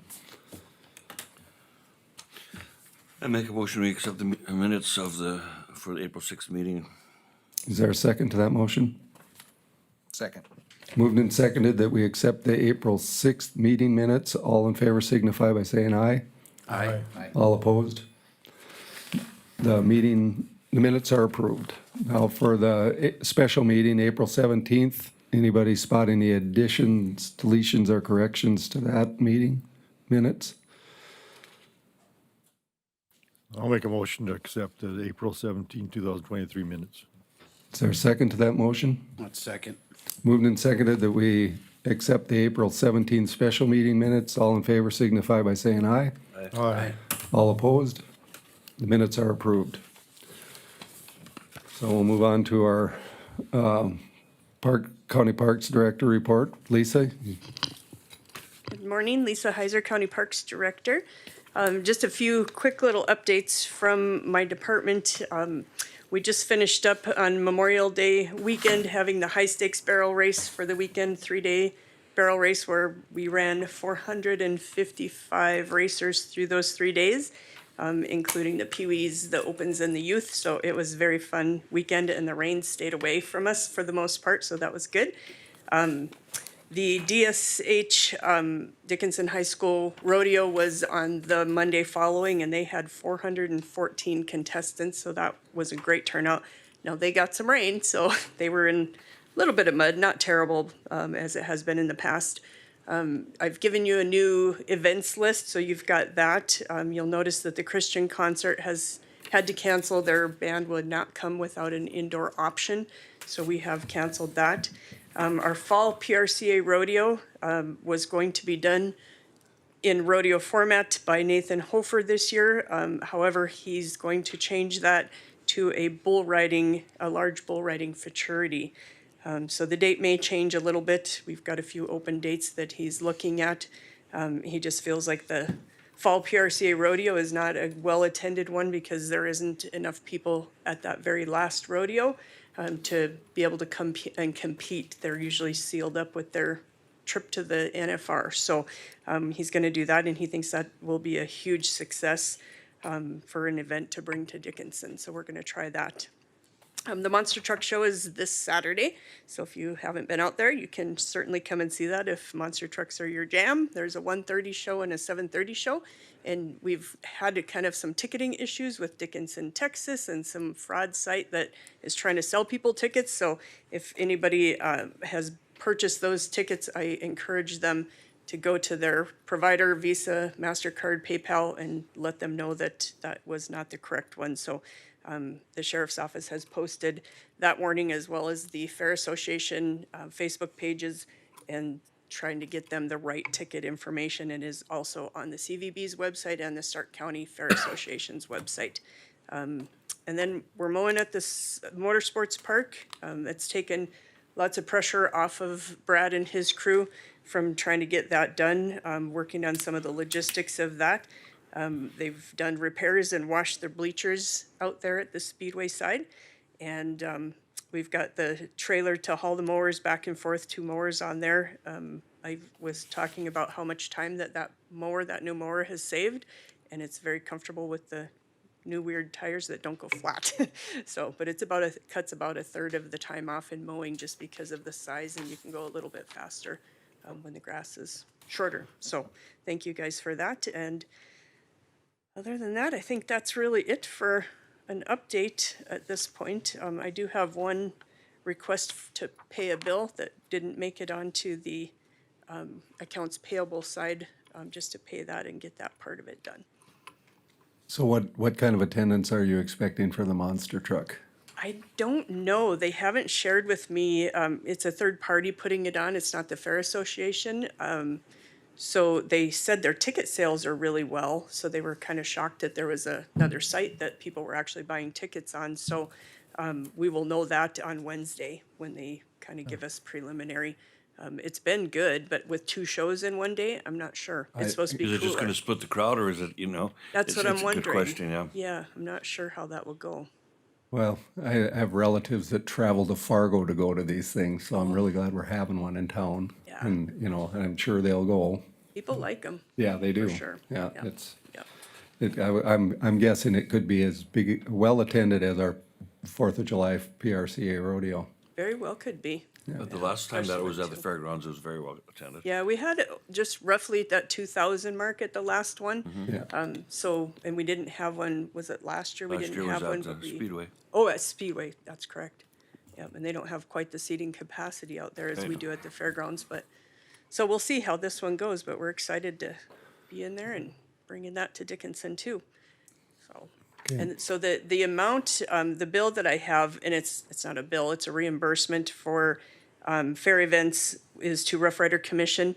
And it is approved already, I guess, in my budget for the fair events for them. So what they do is they provide their canceled check to me, we reimburse. And I understand there's going to be some discussion on the auditors on how they're issuing those checks. But Rough Rider Commission can't wait for all their money. And so it was something new that we brought, so I just decided that we should probably pre-approve this one in case if you guys hold it, so they don't have to hold this check until the July meeting, the July 4th, 6th meeting, whatever it will be. So, and it's in the amount of $9,184.97, and it is for their insurance for their all events, their five-day events.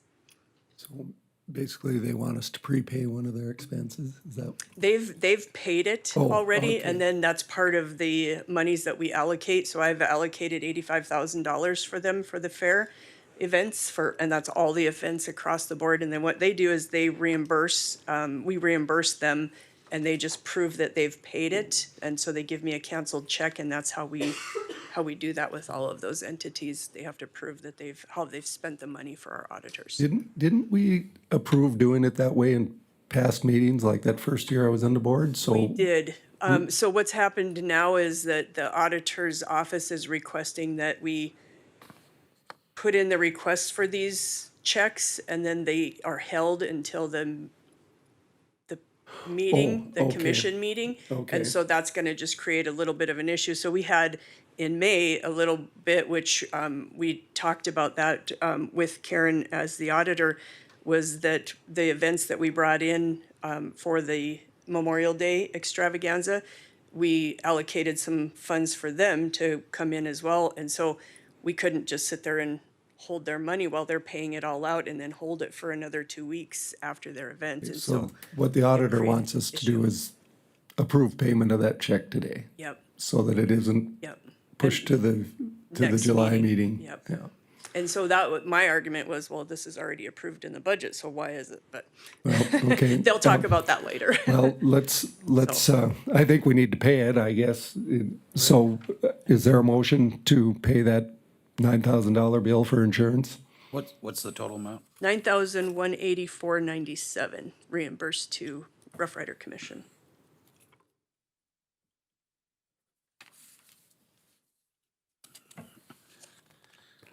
We don't want to have this die for somebody, we need somebody to make a motion to pay it. Well, I'll make a motion to pay the $9,184.97 to the Rough Rider to the Commission. Rough Rider Commission. Is there a second to that motion? I'll second. It's been moved and seconded that we reimburse the Rough Rider Commission for their $9,000 insurance premium. All in favor signify by saying aye. Aye. Aye. All opposed? Motion carried. Perfect, thank you.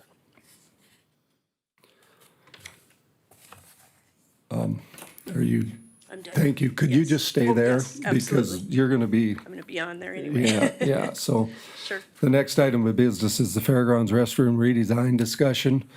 And we've got some information in your packet from, I guess it'd be the architect? Yes. Yeah.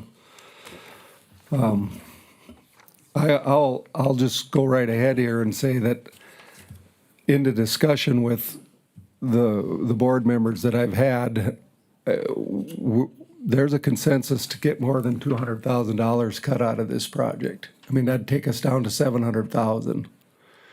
So we need to do more than what he's suggesting, or I don't know how he's arriving at his numbers, but the little bit of research I've done was we should be able to get down to 600,000 for sure, and if not less. So, does anybody have a suggestion on how we proceed with this? Mr. Chairman, I do. Okay, Neil? So I agree with you. I think the number has to be palatable, I think, to the general public. I think that number has to be close to half of what the low bid was previously. And I have done a kind of a dive into it. He only makes 2 or 3 recommendations. I could make 6 recommendations right now that would cut a significant amount of money on it. There's also a significant amount of work in his bid or in the blueprint and his proposal that he sent out that we could do on our own, and that we could also do over time that would do that. So I would, and so I have just a quick question, then a comment. Sure. I Sure. kind of screwed up here. That's okay. So in his letter back to you, Lisa, he talks about additional fees to do the redesign. Yes. He wants $6,500. AE2S wants $9,250. What would that be? Because they're primarily environmental, right? It's, Yeah, they're a civil engineering firm, and What- they did the structural design. yeah. Is what, AE2 did? AE2S did the structural design and prep of construction documents on that end for the structural. Okay. And that's really what they're going to have to redo. So not, okay. Okay.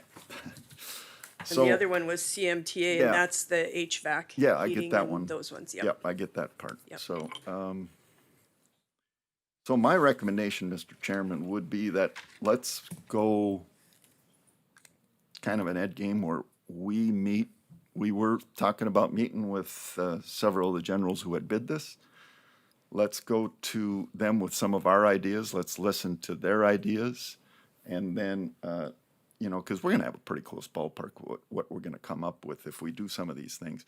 And then let's go back to the architects rather than spend $20,000. over $20,000 and then reject it again. I just don't see that as Yeah, prudent. I don't see it being Correct. prudent. So let's take, I guess I would say, make a well, working group or yeah, whatever. we're gonna have to have a committee to meet with the contractors, so we make it official. Amanda, how many people could we have on a committee without it being a quorum, so that it would, 3. it would be considered a meeting? Yeah, probably, let's see, 3, but still, you wanna look at the open meetings. Decisions, right? Like, Right, you can't have a rolling meeting, we just had an attorney general opinion that came down about right. that. You're still gonna want, even if you don't have a quorum, you still have to be real careful about what you're doing, but then you just kind of research. Right, all we can do is gather information and present it to the board and let the board act on it. And I actually should double check that. I will, after we're done here, I'll send you the latest Attorney General opinion that was talking about these rolling meetings, because it appeared that that was kind of what was happening. It was actually Billings County, and you guys can take a look at it. So I think we just all need to be a lot more cautious about that. Okay. Yeah. So would we be safe to appoint a committee here and then just abide by the rulings? Yeah. Or by the parameters that you provide to I us? think that would be fine, but it might be where, you know, you'll be looking at a lot of special meetings depending on, but yeah, I mean, I think you can appoint a smaller committee and then gather what information you need presented to the board, but let me just double check on that. Okay. Well, so I can appoint a committee of 3. Yeah. Yeah, okay, I think I will do that, and I'm gonna be one of the members. I would ask for 2 volunteers. Well, I would it's certainly. part of my portfolio, so I guess I would like to be, and I guess if Neil would, Neil's pretty sharp on this stuff, so. Well, Neil, you, But if we have a public meeting, we can have all of us. Yeah. yeah. And then we would have to call those 3 contractors that did the job in, and anybody else. Yeah, I don't know what the comfort level is if I'm. Yeah, right. What would you do, Randy, if in your business? I wouldn't give any information. Yeah. It's too proprietary in what you're gonna do, and then they're gonna come here and publicly divulge their perspective on how to make this cheaper, and then they're gonna have to bid it, and their competitors are gonna know Yeah. Yeah. what their Yeah. what their strategy is. I would, as a contractor, would never do that. Okay, so, but I think at least because if lack of meeting and getting some additional information, we don't have a project, we don't have restrooms, because there is no appetite for $900,000. No, and it's our duty to get the building that we need for the least amount of dollars. And, yeah, I don't think our footprint is in question. Just, you know, it was in my mind a little bit until I talked to you about how many porta potties they're taking out there for the PRC rodeo, and they have a lot more. They're putting 35 porta potties out there, and we aren't going to have that kind of capacity. So there may still be events with this bathroom where we may have to add some porta potties. Right. We'll always probably have to supplement some of those Yeah. larger events as they grow through the years. Who makes the recommendation that we need 35 porta potties? They do. The porta potty people? No, PRCA. yeah, they just have done it for so many years, the Rough Rider Commission, so they bring them in. I have 6 that sit there for every event, and so those are just there for the public to use as they come and use the facility throughout the week, and then they just add to them. So like High School Rodeo brought in their own, and then plus used our ones that the Fair Association puts out there. So they've got some pretty sound basis for that many toilets, because that's what they've needed in the past for, Right. yeah. So it's not like they're just making it up, you know. And they so- stay there for the concert because everything is roughly in that 2-week time period, so they stay there for those events as well. They don't pull them in and out, so concert needs probably a few more. So I guess I would like to go forward with this committee, and we can meet with those guys one-on-one that way. So I'll appoint Neil and I'll appoint Bernie and myself, and we'll just have to decide how much notice, well, let's approve this by a motion. Is there a motion to approve this committee of Bernie, myself, and Neil? I'll make that motion. Do you have somebody from the Fair Board on there too, though?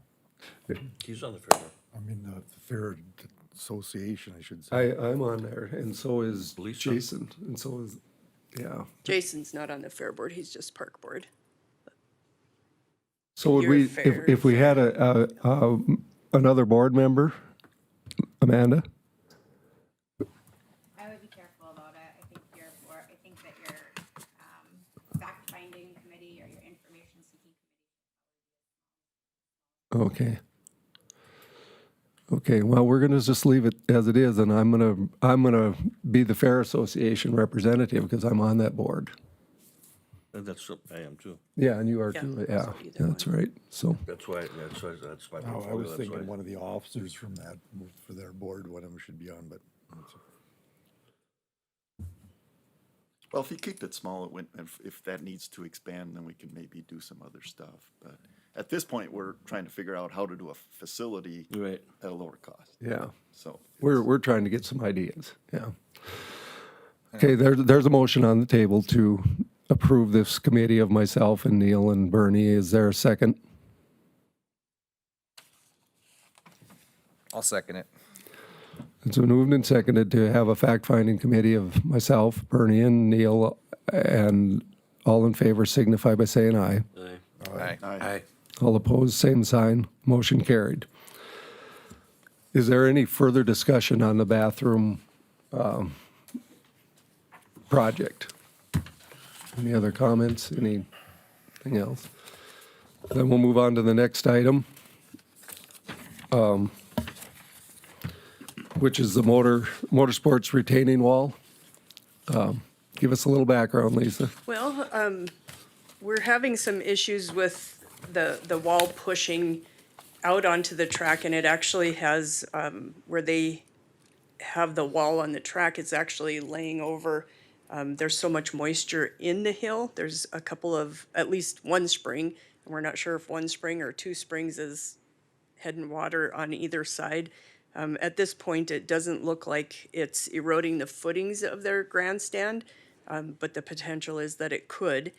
So that part of it we're lucky on. The fence itself is falling. Previous board had removed about a 2-foot piece of dirt in front of the grandstands, and so the cement, they were concreted in on the posts for the fence, and so that fence is now falling with the weight of that hill pushing as well. So we've got some repair stuff to do there.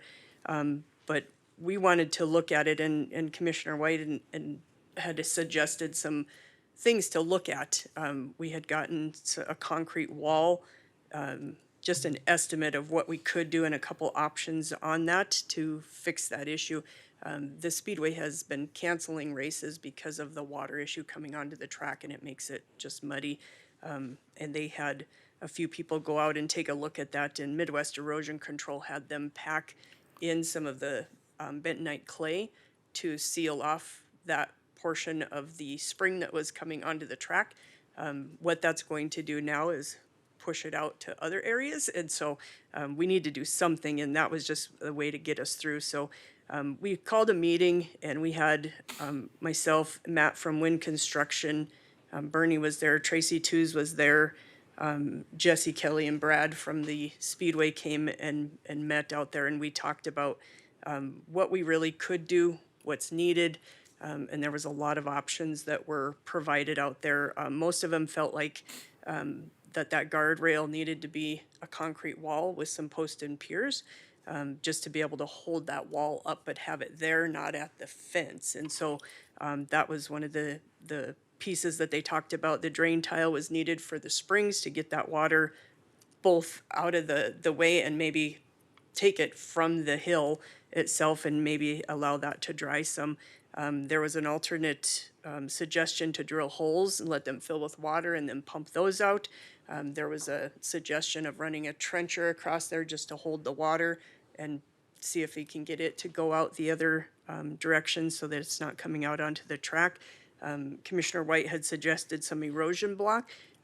These guys all here said no way that it wouldn't hold.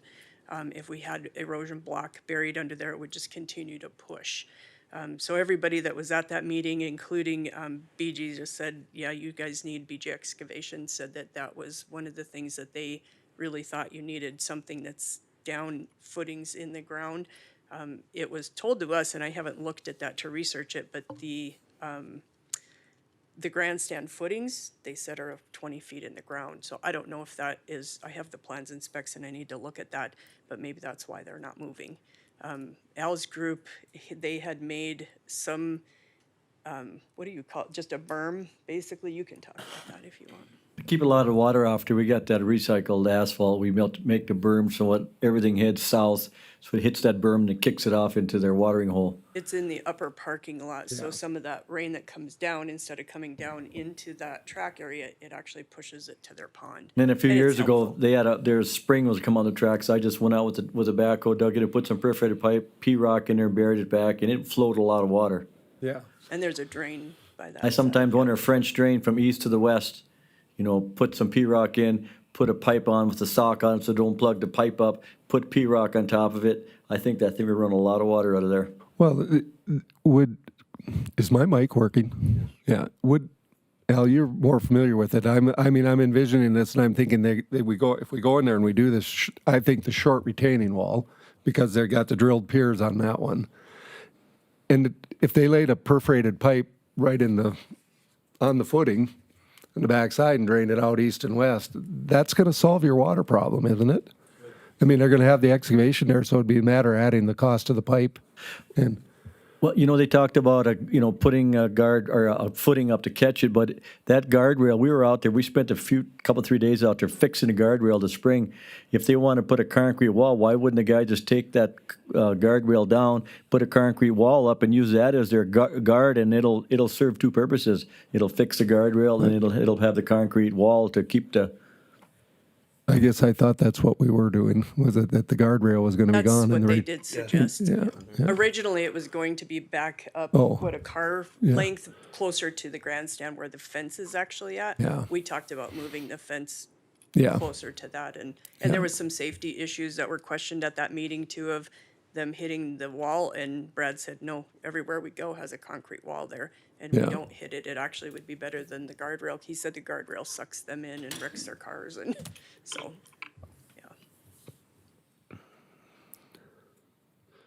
And the only other thing that I was going to point out is, potentially on the first option with the retaining wall at 121,000, that is probably going to be a bid, Yeah. I think, over the 100,000. I'm not sure what Well, that threshold is to do that. do we really, if we do a under drain, perforated pipe, do we really need the valley gutter or? I don't believe or we what, do. What you have done, yeah. So to give you, everybody a little perspective of what we're talking about here, we're talking about a retaining wall that's going to run from that house down to the intersection by American Bank Center. That's how long it is. So it seems like a lot of money, but it's really reasonable for what they're going to do. 62 drilled piers, that they're going to put some rebar in, and they're 18 inches in diameter, 4 feet deep. I mean, we're getting a lot of bang for our buck in my mind, especially with the price of concrete in Dickinson. Because it's not a little thing. It's a big wall. So I have a question, and Lisa maybe could answer it. Randy, you're the dirt guy here. So have we bored this so we know where the water is? And I mean, on the sites I work on, you always try to find the water, and then you go to the water and give them an easier way out, right? Because water wants to go to the point of least resistance. And I'm going, if you're going to spend $121,000 or $22,000, you better be 100% sure that takes away the problem forever versus doing some other remediation stuff. That's a fair point. Yeah, I mean, we have not done anything to answer your question. We have not bored or done anything at all. It shows up and causes issues for Yeah. a while and moves along the other line. They originally thought that it was following the lights, where they had trenched in for the lights, that it was following along there and coming on. So we really don't know where it's at. We have a guess at where it's at, and the old board members guess that it's right by the grandstands, but I don't know that. Well, my guess is that it's percolating in somewhere north, and then it's hitting something hard there that it can't continue to go down, so then it comes out. There's What it is, Randy, it's the shale. It hits the shale, that hard shale, and it's falling down. A few years ago, it was way over in the east side. Then we put that perforated pipe, took care of it. Now this spring, it's over to the west, so Yeah. it's migrating. Yeah. Perforated pipe still takes it off, but there's a drain right there. There's not a drain on the other side, and that's kind of where we said, well, we can't really do that unless we put in something there as well. Yeah. So, but Neil's point to doing a little exploratory, but it wouldn't necessarily have to be drilled down. Could you take your backhoe out there and dig some holes and find the dimensions? We could do that in a couple different areas. I think it might be a little hard where the guardrail's close to the fence, but in Right. places we could do that. Yeah. It wouldn't take long, it'll show up. Yeah. Oh, yeah. You dig a hole and it'll be, if there's water coming, next morning it'll be full. You know. Maybe that's not a bad idea to get him through the season, is dig some holes and throw a sump pump in there. Like an electric sump pump, and it'll keep it out. Yeah. Was it mentioned that they've had to cancel some stuff? Yeah, Do we know they've what the canceled cost of twice the now lost revenue of the cancellations has been? I don't know what their lost revenue would have been, because it was their first race and their second one that they ended up having to cancel. And one of their test and tubes. Yeah, and typically what happens with something like this, the evaporation rate accelerates as hot weather, and it doesn't run during the summer. You know, the old farmer deal is the springs are opening up, falls is here. No, the springs were always running. They just were evaporating faster than they were filling. And in the fall, it cools down, and then the water accumulates. But learned that from Ducks Unlimited, by the way. And follow up on that as well. I know the tractor has been removed from that location as well. Yep, the tractor that was unsafe with the brakes, that has been removed, and it's being fixed. It may even be back out there by now, but they're not allowed to bring it without a certificate yet, so. But he said they have one. So I'm sensing that we aren't going to act on this today until we get some more information. Will Win honor this bid? I mean, he's got his disclaimer on here that it has to be accepted within 10 days. I assume. Yeah. I think he will. So They're really good about it. we're just going to, do we need a motion to table this until? Motion to do what? To table this until the next meeting? Or do we just not act on it? I would say we wouldn't act on it because we're looking at these other options right now. Right. Randy, I would think if we're gonna pour that concrete wall, it should be down in place of the guardrail.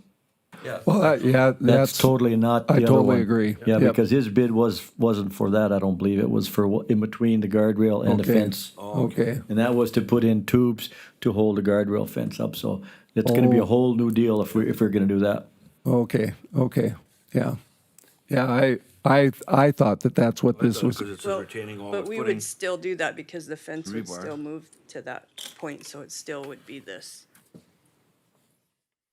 Because he's got retaining wall with number 4 rebar, 475 feet. It's still the same, it's just that instead of being in this place, it's Right. gonna be here, and we're just Yeah. moving the fence out here. That's Yeah. all we were gonna do. But by the time we get around to doing it, he might want to rebid it anyway. Well, his costs could change. That's I what I'm mean, saying. ready mix could go up in price, so, yeah. So, Okay, are there any other, I guess we aren't going to act on that today, so are there any other business that should come before us today? If not, I'd entertain a motion to adjourn. Is there a second? I'll second. It's been moved and seconded that we adjourn, so the meeting is adjourned.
Josephson.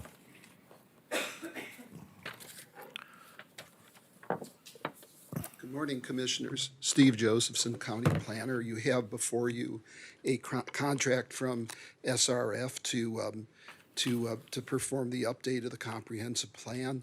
I think Dave Sweeney of SRF was going to make himself available. Dave, are you there? Maybe he's not. Oh, there he is. So if you have any questions, you can ask them. But here's the contract with SRF, and asking that you authorize the chairman to sign the contract so we can begin the process of updating the comprehensive plan. Anybody have any questions on the contract? Mr. Chairman, I do. Yes. Just real quick, part of his building the comprehensive plan, it talks about these, now when I need to find it, stakeholder interviews, community survey, and all these kinds of things. If he could expand on that a little bit, what that entails? Do you hear that, Mr. Sweeney? Dave, the question from Commissioner Messer was if you could expand on the public participation part in terms of the meetings with the community and the stakeholder meetings and surveys and so on. If you could explain, give some more detail about that process. Is that correct, Commissioner Messer? So after we were selected, we did meet to refine the project scope with Steve and others. And we had originally scoped 2 community meetings, and we decided that it would be more effective to expand that engagement. And so we discussed having 4 total community workshops, 3 at the outset, where one would be in the city of Dickinson, but then one would also be targeted toward the western side of the county and one toward the eastern side, so we could get broad outreach and participation. And that would be towards the beginning of the process as we kick off the project and get feedback to shape the plan. And then we would do one more combined workshop within the city of Dickinson at the end to share draft plan elements and stuff like that. So that would be 4 total meetings as opposed to 2 that we had originally scoped for, and the increase in the cost just reflects those 2 additional meetings. Dave, do you want to discuss the what you're planning to use in order to collect input on the comprehensive plan? Because it's not going to be just those meetings. There's going to be other things that you're going to use to get input. Sure, I can talk about those. Those aren't necessarily reflected in the scope adjustment because they were in the original scope. But some other tools that we're intending to use include an interactive map that we would launch and would host online, and folks would be able to provide their input as far as development opportunities or constraints, things like that, in different areas of the county. So there's that locational aspect to the community feedback. And then we are also going to release a public survey as well that would be online, and we'd also make hard copies available. So that's another way to solicit input. We have also talked about we originally called them focus groups, but I think we're open to doing shorter interviews with key stakeholders. Those folks haven't been identified yet, but that's another thing that we've talked about doing to get more in-depth input on key topics, I guess, more focused input on key topics. That's another thing that we've scoped for. I think those are really the main pieces of the engagement plan. Is there any other questions for Mr. Sweeney? If not, I'll look for a motion to I just have one quick question for Mr. Josephson. Yes. So when the comprehensive plan is developed, does it come back to this board for approval? Ultimately, yes, it'll go to Planning and Zoning Commission. There'll be public hearings for that. But yes, it does come back to the final decision for adopting it is by the county commission. Okay, so as a follow-up question to that then, do you make your recommendations on projects and proposals that come in front of you as the developer or the planner based on this, the comprehensive plan? After it's adopted, yes. Okay. I would, but it also would be guidance when you actually have policies before you to make the final decision on, rezoning, subdivision plats, conditional use permits, and so on. Yeah. So, but if a subdivision or a planning comes in front of you after the master plan has been adopted, your recommendation comes based on the master plan or based on the circumstances that are in front of you with that proposal? It would be a combination of those. You really can't stick it, just on one. Yeah, okay. Well, and the reason I'm asking for that is I've had numerous projects that have come in front of various boards that the easy answer is it doesn't fit the comprehensive plan.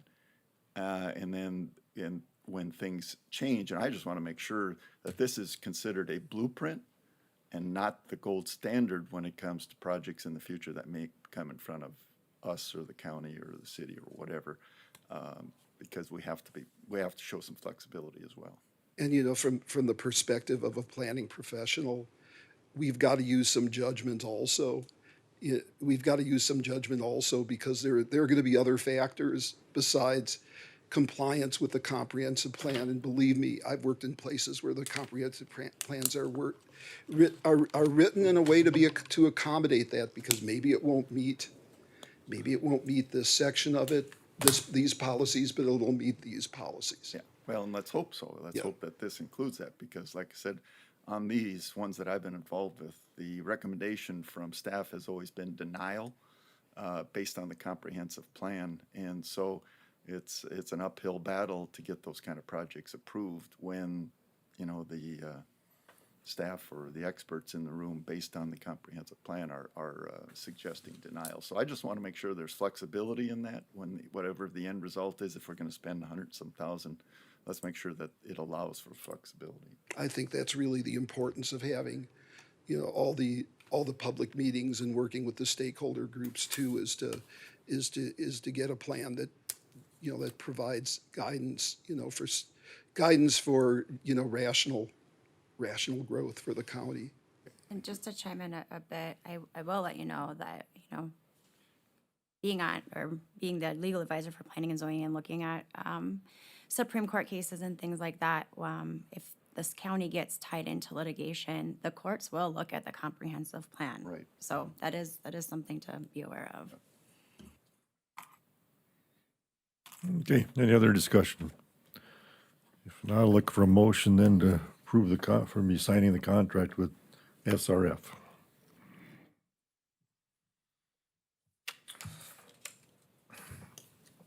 Mr. Chairman, I would move to approve the contract with SRF, which provides a scope of services for the comprehensive plan for Stark County. Okay, I have a motion. Do I have a second? I'll second.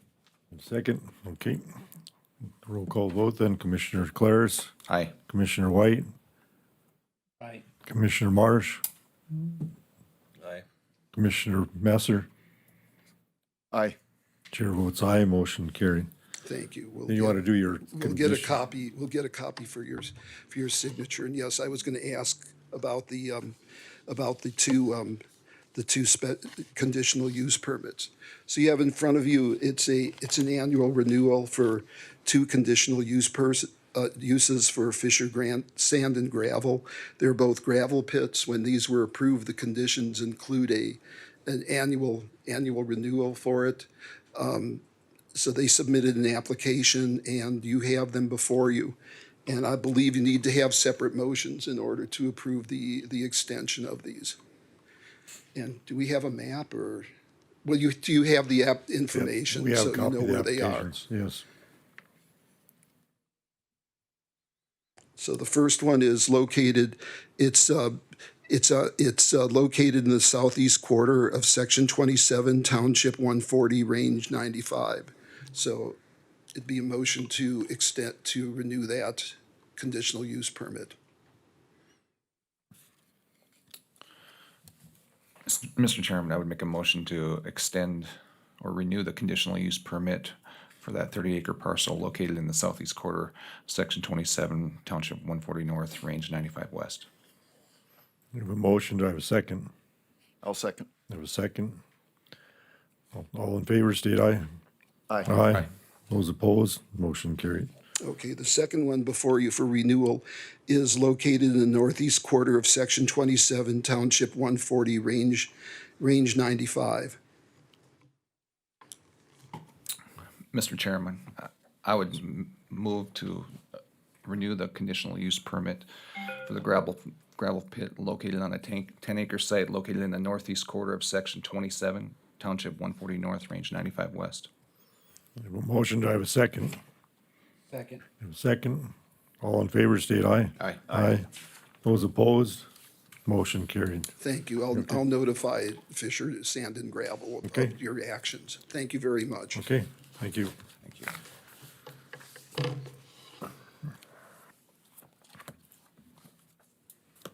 Next on our agenda was, being the 4th of July, hits on a Tuesday. I've been asked to see if there's discussion about making July 3rd a holiday for the county commission. You have some information on that? Okay, go ahead. Okay, so we had some county employees that you received their document. They were asking that the commission grant them 8 hours of vacation on July 3rd. The last time it fell on a Tuesday was 2017, and the commission granted it then. As far as the other counties go, about half of them already do that when it falls on a Tuesday, when July 4th does. And then between this morning and 11-something, we had 8 additional counties that also approved July 3rd to give the vacation and time off for July 3rd at their commission meetings today. So it'd be a 2-day work week, basically. 2.5. So, or is that, or they just have them come in all day Friday? No, I'm teasing.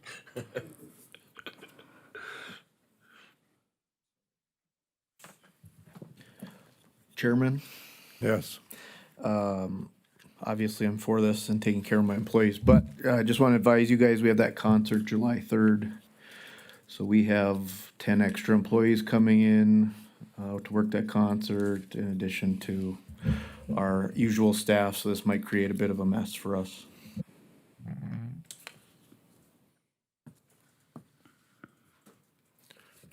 I know there's been some discussion too, there were quite a few, storm holidays that were given off with pay too, or the winter too, so.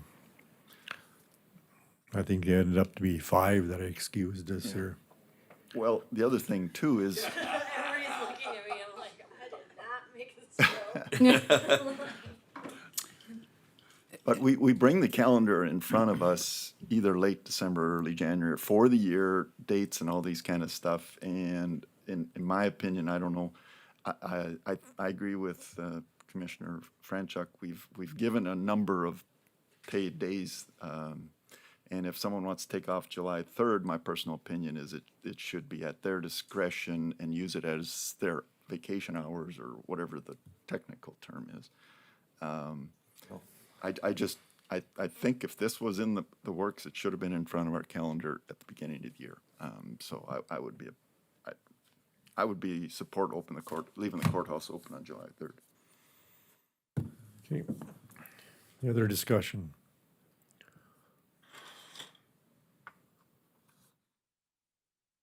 Okay. Yes, and then we don't need any motions on that if we leave it as is. Next, the item on the agenda was a memorial tree courthouse grounds. I've been approached by the Wallace family. They've had some people that would like to put up a tree for a memorial of their son, Sergeant Jason Wallace. They suggested that they would like to put it on the grounds of the courthouse center, that there would be no expense to the county, that they'd have Taylor Nursey would come in here and then put it where we wanted it. It would be up to the groundskeeper as to where it would be placed on there, but they requested if we could place a tree on the courthouse grounds on it. The Wallace family, I mean, they're quite involved in public service Jason was a employee for the county at one time. His brother is currently in. His father was an employee for the county too, and also the family's in law enforcement, and so all of them have served pretty much on the ambulance service locally. So I would think it would probably be a good idea. So you want a motion to approve? I would like a motion to approve the allowing to put a tree in that. They said Taylor Nursey would actually plant the tree, and then there would be up to the groundskeeper, and you're the preferred to as to where it's put at, where they have no problem with that. Okay, I would move that be approved. Would it also include a plaque by the tree, or, I mean, I guess I wanted to approve that if that in fact is part of the plan. You can include it. Okay, I'll include up to a potential plaque if that is included. Okay, I have a motion. Do I have a second? I'll second. I have a second. Any other discussion? And then roll call vote. Commissioner Messer. Aye. Commissioner Marsh. Aye. Commissioner White. Aye. Commissioner Claris. Aye. And chair votes aye. Motion carried. Are we Thank you. supposed to vote on the tree suggestion too, or are we just? They got a picture of a tree? Well, I think that was something that here locally put in there, but I think they don't have any problem with it. With, what they said, that they didn't have a preference to what type of tree, so something that would fit in with what we have. I think any of them would be an improvement over what's currently there, so. A dead bush. There's a dead bush there. I think that can be worked out with Okay. Mike and then the grounds personnel, or I guess with Commissioner Messer. They'll work with you on that. Okay. Next, we have a beer special event permit for the Eagles Club. Okay, so this is just a special event permit for out at the fairgrounds for the Eagles, and the dates are listed, and I'm just looking for the commission to approve their special event permit to sell alcoholic beverages at a special event, sorry. Make the motion for the Eagles Club to be issued the permit for January 3rd out at the fairgrounds. January or July? July, I'm sorry, July. No, there's multiple, so dates on there's that? also multiple Oh, events. you wanna do all of them? Yep, you can just, together? if you just want to For- approve this for theirs, permit. Okay. Yeah. To approve the permit for the fairgrounds. Okay, I have a motion to approve. Do I have a second? Second. I have a second. Any other discussion? Roll call vote then. Commissioner White, Aye. Commissioner Claris, Aye. Commissioner Marsh, Aye. Commissioner Messer. Aye. And chair votes aye. Motion carried. Second one, we have a special beer permit event for the Esquire. When we put in our permits earlier, we weren't sure we were gonna get this one or not, and I figured if I put it on and we don't get it, then somebody else got a problem, or we got, so I just waited. Now it looks like we're gonna be getting this date also. I move The to monster approve. truck. Okay. He abstained last time too. Okay, I need a motion to approve this special event permit. I thought Neil did. It's alcoholic beverage. Yep, I did. I Oh, moved to okay, approve. okay, sorry. Have a second then on it? Second. Have a second. Okay, roll call vote, and Commissioner Messer. Aye. Commissioner Claris. Aye. Commissioner White. Aye. Commissioner Marsh. Abstains. Chair votes aye, motion carries. Okay, next we have the DDM update and approval of signatures. Okay, so I just wanted to give the commission an update now that we have we set up DDM accounts at both Dakota Community and at Brevera. I wanted to kind of let you guys know what the difference in interest we earned having DDM, the higher interest rate at where we are at. In April 2023, even though the balances were higher in April, overall for Dakota Community and Bravera, we earned about $64,870 in interest. Whereas in May, we earned about $133,495. So we had about $68,624 increase in interest between April and May. That's amazing. So that'll be really nice once that goes through. Well, that'll be nice for next year's budget. The next part that I have is last meeting, you guys signed the bank account signing list. Well, with us opening the DDM accounts, I added those on this list so that we could update it and have those 2 accounts listed on there. So I'm just looking for a motion from the commissioners to approve the updated bank account signing list. Mr. Chairman, I would move that we have Karen, Richard, Lana, Yana, and Pam Weinhold as signatory parties for the DDM accounts at Dakota Community Bank and Rivera Bank. I second. A motion and a second. All in favor, state aye. Aye. Aye. Those opposed, motion carried. Okay, next we have the ERCA search. So if everybody remembers, it's been a little while, we agreed to do an ARCA search. So we had the company ARCA come in and scan all of our minutes books. So we went back from 1883 to 2022, which is what we have online now. And then when this year is up, then we will add those to that archive too. So I just wanted to show the commission a little bit of a demo because the link will be on the website and it'll just show you how you go in there. And then once the commission has seen just kind of how a little search works, then we're going to put it live for the public. It'll go on our county website because it is all on there. And I have Lana just searching.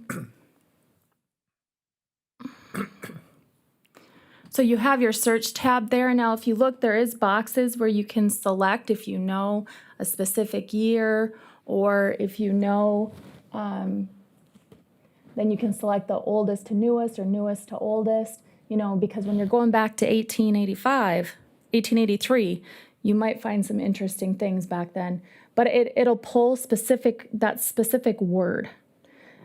And so you'll have a lot of documents there. Up top, you'll also have how to search, because it uses, I can't see what it's called.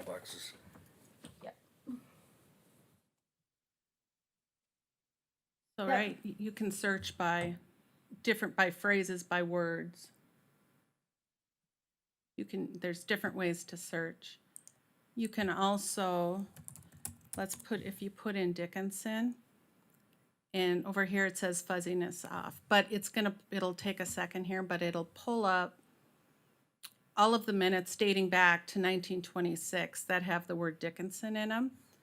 But if you misspell a word, so let's say I'm going to search for Dickinson, but I misspelled it. It only brings up 3, but if you change it to max in research, then it'll search for any word that's close. So you notice it brought up 500 pages. So you can really search. You can find just about any limited or any word or phrase you want to. And if some people are unsure, do you want to show them where they can look up how to use there's the page that says how to use the Boolean, like if they don't understand, you can put the commas. I think it's under try about. Yep.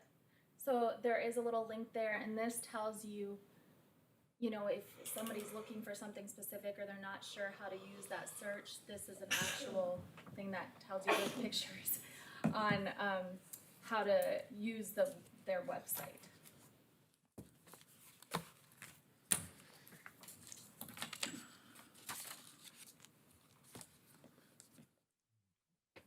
So that link that Lana used today is actually for the public, and that'll be the link that we're going to add to the website after the meeting. Okay, Good. okay, next, accounts payable structure.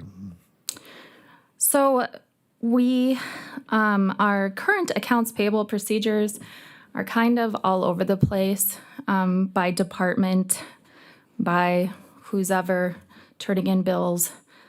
So I discussed it with the staff that, you know, there is some confusion. And we wanted to just come up with a procedure that we can give to all the departments. There's just one page on just overall when things get paid, you know, due Thursday prior to the commission meeting.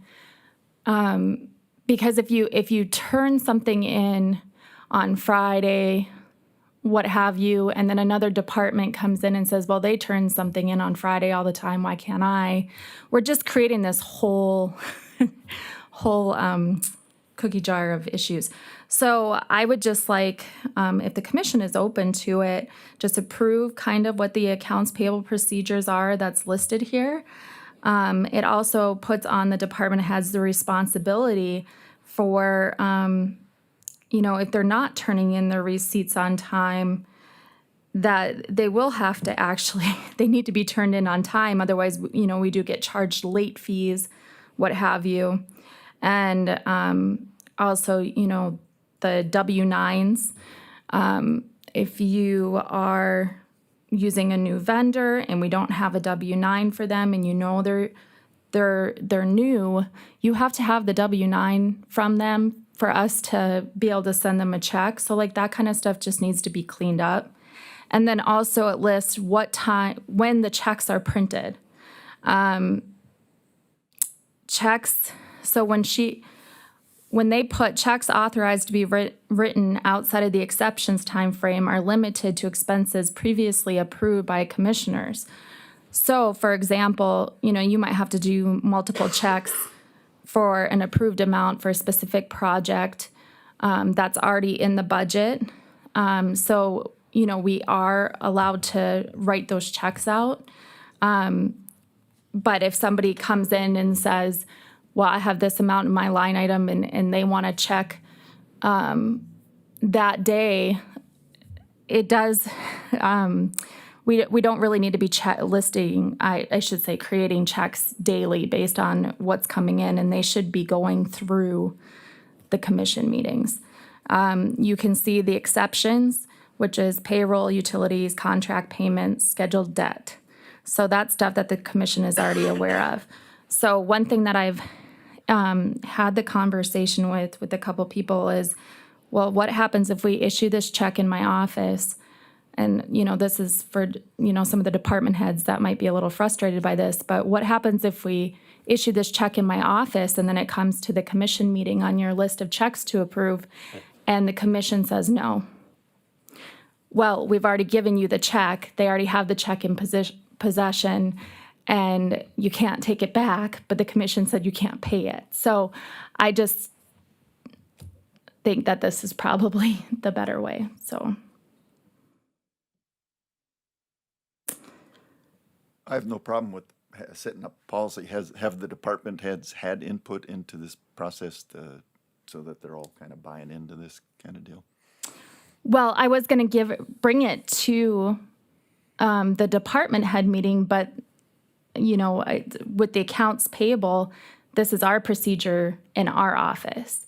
And so they will need to kind of follow that procedure as far as getting their receipts and stuff in a timely manner. Because we're the ones that get yelled at when something doesn't get paid. So. Yeah, and no problem, I understand that. I'm just saying sometimes something like this can be refined a little better if you have the department heads. It's fine. I think it's a step forward. So, But I was gonna bring it at the department head meeting, and it could be, you know, it could potentially be changed if somebody has a better suggestion on something. I'm just making sure that the commissioners are aware that this is kind of what we're gonna be putting down for what we can and can't issue. Do we have any policy or procedure or best practices in place already? No, So this will be the only document? yeah. Well, a while back, I remember is once in a while you might have to cut a check and back, I forget when it was, if your portfolio holder approved it, they could do that. Now, this was quite a while ago. So, I mean, sometimes a thing might come up where you gotta have a check. You can't wait for 30 days. Went to your portfolio holder and said, yes, it's fine. Because most of these things, there's checks that are written out are budget items. They're in your budget. They're gonna come out of your budget. It's just that sometimes they can't wait. And if the commission is fine with that, we don't have so much an issue with issuing the check. We have an issue with if we do issue the check and then you don't approve the check at the commission meeting, then what? So I'm open to any input. I just wanted to bring this forth because, you know, we have had back and forth issues. Some people did it some way. Now they want to do it a different way. And I just think we kind of just need to have something a little bit more out in writing on what we would like in the auditor's office for your accounts payable.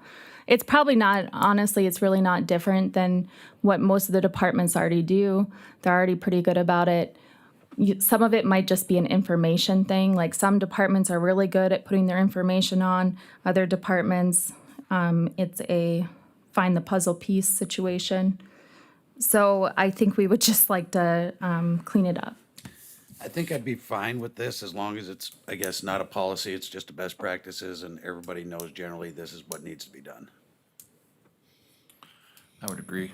Yeah, because, you know, it could happen where we need some parts or, you know, something for the county that you gotta send a deposit in or something right off the bat, and you're not gonna wait 30 days to get, then your parts are that far behind. So how do we know, and this is where we run into it, is how do we know what the commission is okay with as far as issuing an extraordinary check without it going through a commission meeting first? In asking that question, Karen, has there any bill since I've been here? I don't think there's a bill that probably hasn't been paid unless the clarification wasn't made. I mean, So is the commission okay that if it's been, If it's an emergency thing, why we couldn't have the portfolio holder sign off on it then, or, I mean, have something there that they signed off on it, so they're aware of it. They know you're aware of they're aware of the bill. I just want to pay something and then you guys decide that you didn't want to pay that. That's my biggest angst there. I think that would be that would be a small portion of the bills we're talking about, and that's fine. That's why I asked if this was being run through department heads. So examples like Al brought up, you could refine this to workable for everybody. That's the reason I asked the question. I agree with having a policy without a doubt. And it doesn't even have to be a policy, a full-on policy. This is just for our office. Best practice. Like a general guideline is more what we're looking for. Can you please follow the general guideline? And then you are going to have exceptions if the commission is okay with it being that way. I just don't want anybody to get in trouble for signing a check for something that didn't go through the meeting. So, Have we ever had a problem? Okay. But I agree, we do need something. okay. So I'm going to take it to the department head meeting, our next one. If the commission likes how this looks with the exception that you were saying with maybe the portfolio holders. Or even, you know, yeah, Okay. could be anybody's portfolio that something comes up and, you know, granted, there's electronic and there's credit cards, but sometimes something's so big, you pay more for using a credit card than if you just send them a check or. I mean, is there any limit? That was the other thing too, is as far as approve purchase is, I heard you just mention it, Commissioner Claris, is it, what kind of dollar amount? I think everybody has a different dollar amount in their head that they think is acceptable out of their budget because it's in their budget. Is there a certain dollar amount that even though it's in the budget that the commissioners are more okay with giving the department head some leeway with? Like, I usually, because it is a little bit, I mean, they do have their line item and what have you, but then if it goes to the meeting and you decide not to pay it, if you have like a dollar amount or something in there and it's in their budget, there's not questions about if they're overstepping by paying it that way. Well, I mean, I think each department is different. Different, yeah. The road department goes big bucks, and not to pick on Amanda, but Amanda's department would be, typically smaller increments. So I think, I like the idea again that we're doing this. I just got to give some flexibility to department heads and all this kind of stuff, and yet you want accountability, so I'm good. See what the department heads say when you bring it to them. The one that I was going to pitch to maybe in the department head meeting would be like, maybe for general, like $2,000. So if it's over that, then you really need to, in one transaction, speak to your portfolio holder. But that's kind of what I was thinking, just so the commission knows. Because I've heard everything under the sun, so. Oh, then that might be kind of low, especially comes to the road department or any bigger department. I'm talking about for just general, like purchases out of there. Okay, is there anything else then we need to bring up on the commission? Anybody else have anything else? Anybody from the public? I see there's nobody here from the public anymore, but. I'll be really fast because I'm hungry. Shauna Davenport, Emergency Manager. Commissioner Messer just asked me to address some of the 911 outages that we've been having lately. And most of those have been carrier-specific wireless companies having issues on there, and we don't really have much we can do there. What we do is we will put in tickets for our dispatch center with those companies as soon as an outage comes in, letting them know that we're affected. And then they give us updates, and we try and let the public know through social media and public announcements, just so that they know what's going on. And then it usually goes through the Association of Counties. They work with those carriers to try and figure out what did go wrong and what we can do in the future. Try and hold them more accountable for the number of outages they've been having lately. So they're working through those issues now, but just wanted to give an update on that. Okay. Thank you. Thank you. Thanks. Anything else? If not, I'll look for a motion to adjourn. So moved. Motion, do I have a second? Second. All in favor?